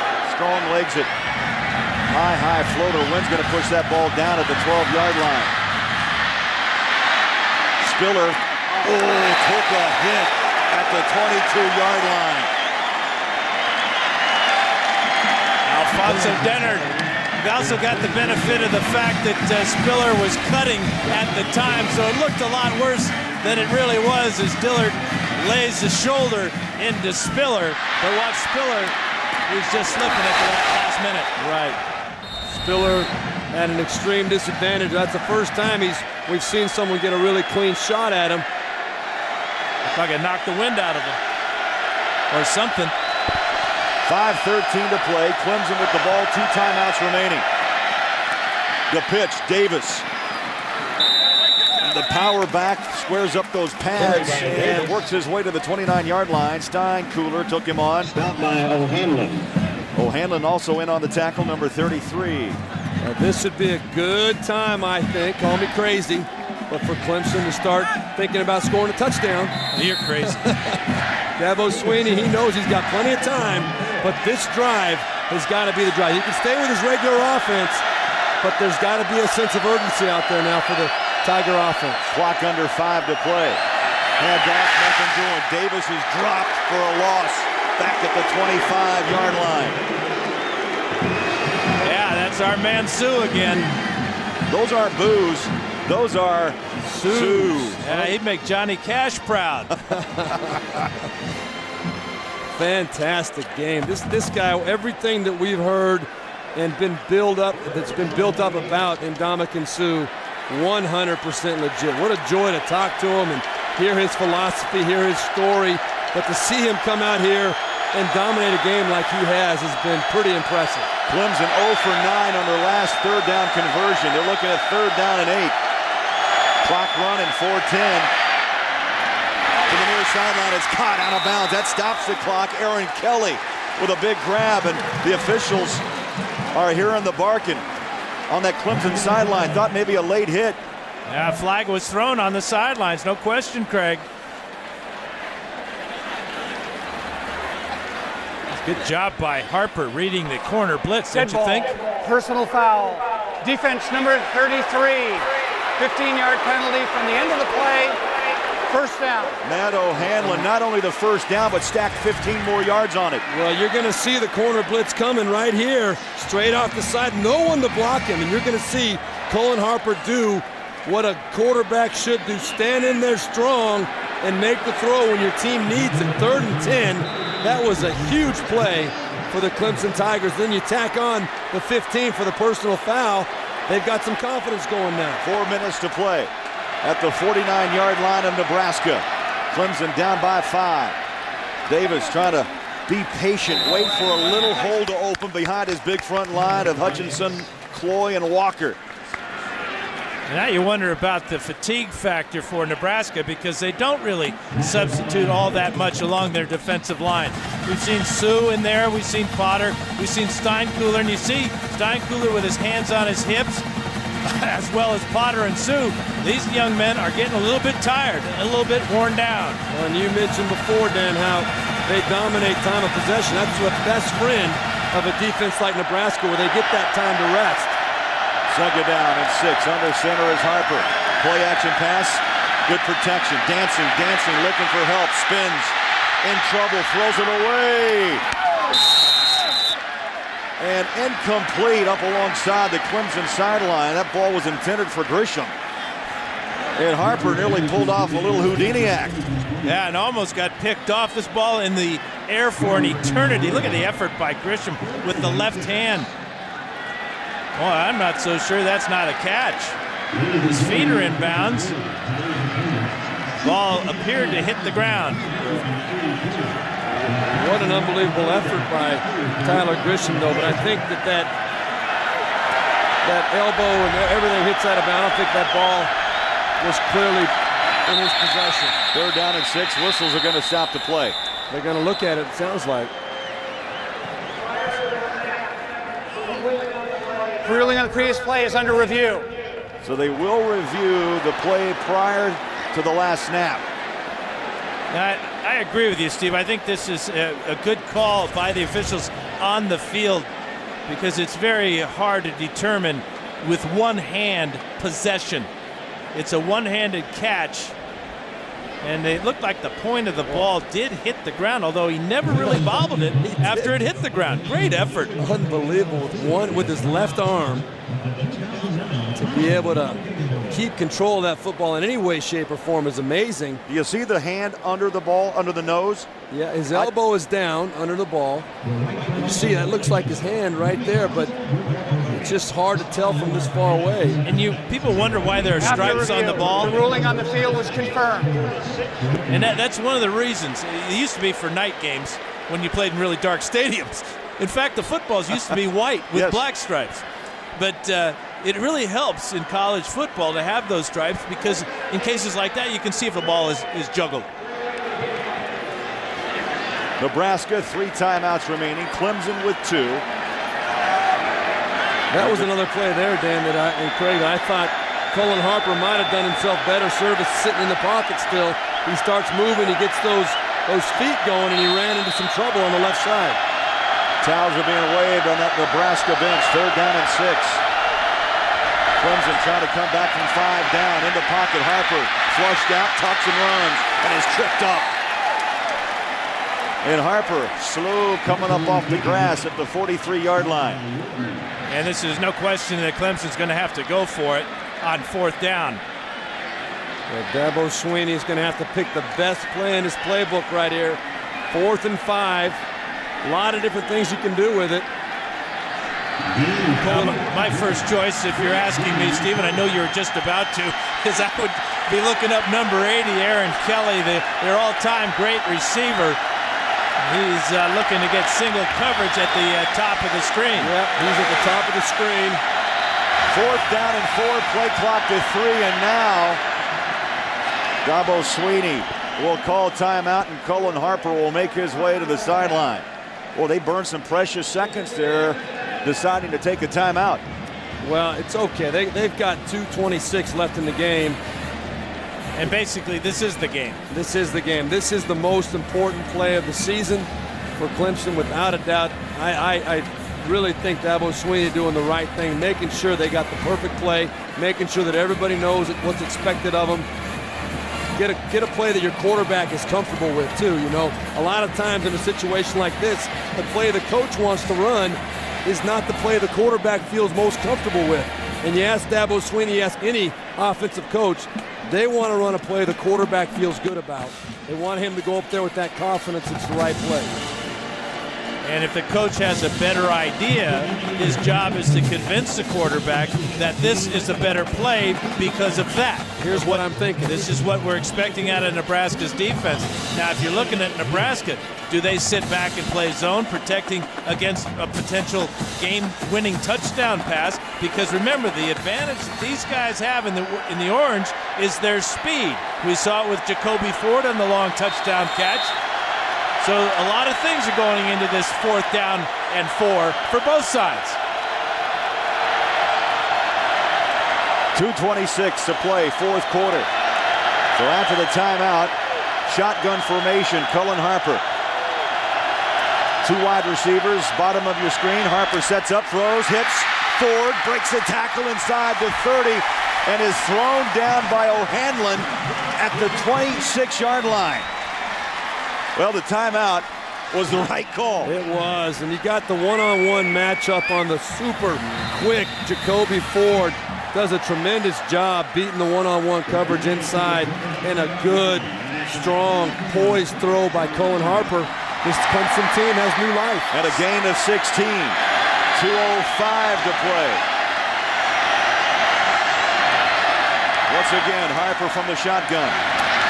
2-step drop, throws up top, got a man, wide open, 10-yard line. And it's the big man, Aaron Kelly. 6'5", senior, Marietta, Georgia, all Mr. Everything at Clemson. I think Dabo Swinney told his quarterbacks, hang in the pocket and take a look at your playmakers. First it's Ford, now it's Kelly, but that front offensive line, great pass protection. Nobody near Harper on either of those last 2 throws. Great protection and a super job by Aaron Kelly settling down in that soft spot of his own defense. And back-to-back completions of 16 and 17 yards. Under 2 minutes to play, 1st and goal, Clemson. Harper throws, batted down, incomplete. That was Eric Haig, the left corner. Well, he's right here. He's coming on the blitz just free, and watch him get up in the air and snuff that ball. And Kelly was open inside the 5-yard line. He was, and Hag did a great job, though, of hiding behind his defensive end. I don't think Cullen Harper ever saw him. He thought he had a clean throwing lane. 10th play of this drive as the Cornhuskers show blitz. Yes, they do. Harper takes a glance at the sideline. Play clock to 12. Harper steps back in shotgun. Play clock to 6. The snap's away. Pressure. Harper's in trouble. In trouble and down at the 27-yard line. Hag again. Another huge play as Carl Pelini, he doesn't dial up, he goes Wi-Fi for these last 2 plays. Dabo Swinney telling Cullen Harper right now, you just can't take the sack right here.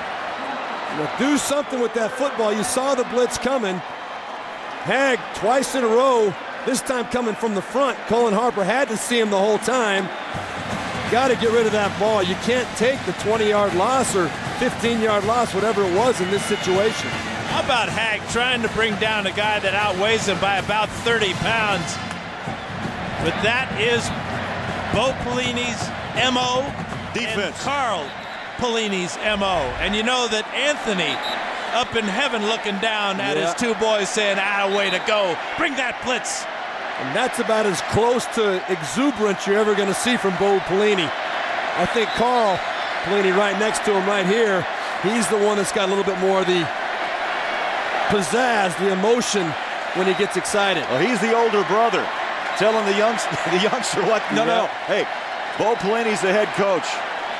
You know, now you've got 3rd and 26. You got 2 downs to get to the end zone. You got to get to the end zone. It's 3rd and goal at the 26. It is. So get half of it here if you're Cullen Harper. Clemson use their final timeout. Harper, shotgun. Good protection. Pedals back up over the middle. Incomplete. Spiller had it, but two Huskers were hanging on his back. Matt O'Hanlon, who had the unfortunate personal foul penalty, atones for that with this play right there. Wow. Just came over the top of Spiller on the post route out of the backfield, attacking that too deep. Great reaction by O'Hanlon. Well, Clemson got exactly what they wanted, that too deep, and they had Spiller running right down the middle of the field. It was a good throw by Colin Harper. Maybe Clemson has no timeouts. The play clock's running down. They're totally disorganized. At 4, at 3, what could be the final play? Over the middle, incomplete, and Nebraska holds off Clemson. Jacoby Ford was the intended receiver, and Dan, you're right. There was some confusion on the field on that final play, and Colin Harper took the snap with 3 on the play clock. They might have been better off taking the delay of game penalty. Move them back 5 yards, be able to huddle up, talk about the proper play you want to call. But even so, if you're hurried like that, your playmaker in this situation is Aaron Kelly. He's 6'5". Let him go up and catch the alley-oop. I agree 100%. You had 4th and goal from the 26. Big deal if it goes back to the 31. Let that clock run out, and then even if it's a jump ball, you let your big guy go up and try and make a play on it. Let him get those paws on it. Now we got too many men on the field for Clemson. It's a new kind of prevent defense. Put 12 guys out there. Illegal substitution defense. 12 men on the field prior to the snap. 5-yard penalty. Still first down. Now, Dan, Steve, you have to applaud the rebuilding efforts for both of these schools. Nebraska from the Big 12, Clemson from the ACC. Clemson surviving through a coaching change mid-season. They come under with great comeback and possession under Dabo Swinney. And, of course, Bo Pelini in his first season. Miraculous turnaround for the Cornhuskers. Time now for the DirecTV Player of the Game. And tip your hat to the senior Joe Gans. 19 of 36, 236 yards, and a pair of touchdown throws. And he did the two things we talked about. He led his team, and he competed. Great turnaround for Gans and this Husker team in the second half after they were thoroughly outplayed by Clemson in the first half. Well, I think one thing is very, very clear. Both of these schools have the right man in control. I think both these schools, these programs, have a very promising future. Let's check out the 5-star play of the game, presented by Wrangler. Well, here it is. Joe Gans tucking up in there. And excuse me, let me take that back. That was the play that Joe Gans was out for. And that was Mr. Witt, who came in, took the hit from Courtney Brown, lost the ball, went to the replay booth, determined that the knee was down before the hit, before the ball came out, and that gave Nebraska the chance to hold on and win this game. And the final snap, Gans is going to take that football. I don't blame him. The senior closes out his Nebraska career with a 26-21 Gator Bowl win over Clemson. For Steve Berline, Dan Fouts, Craig Bolerjack saying so long from Jacksonville. Our final score, 26-21 Nebraska. Tonight on CBS begins with a Big Bang Theory, followed by How I Met Your Mother, CSI at 11th hour. Nebraska scores the 26-21 win, and this has been a presentation of CBS Sports.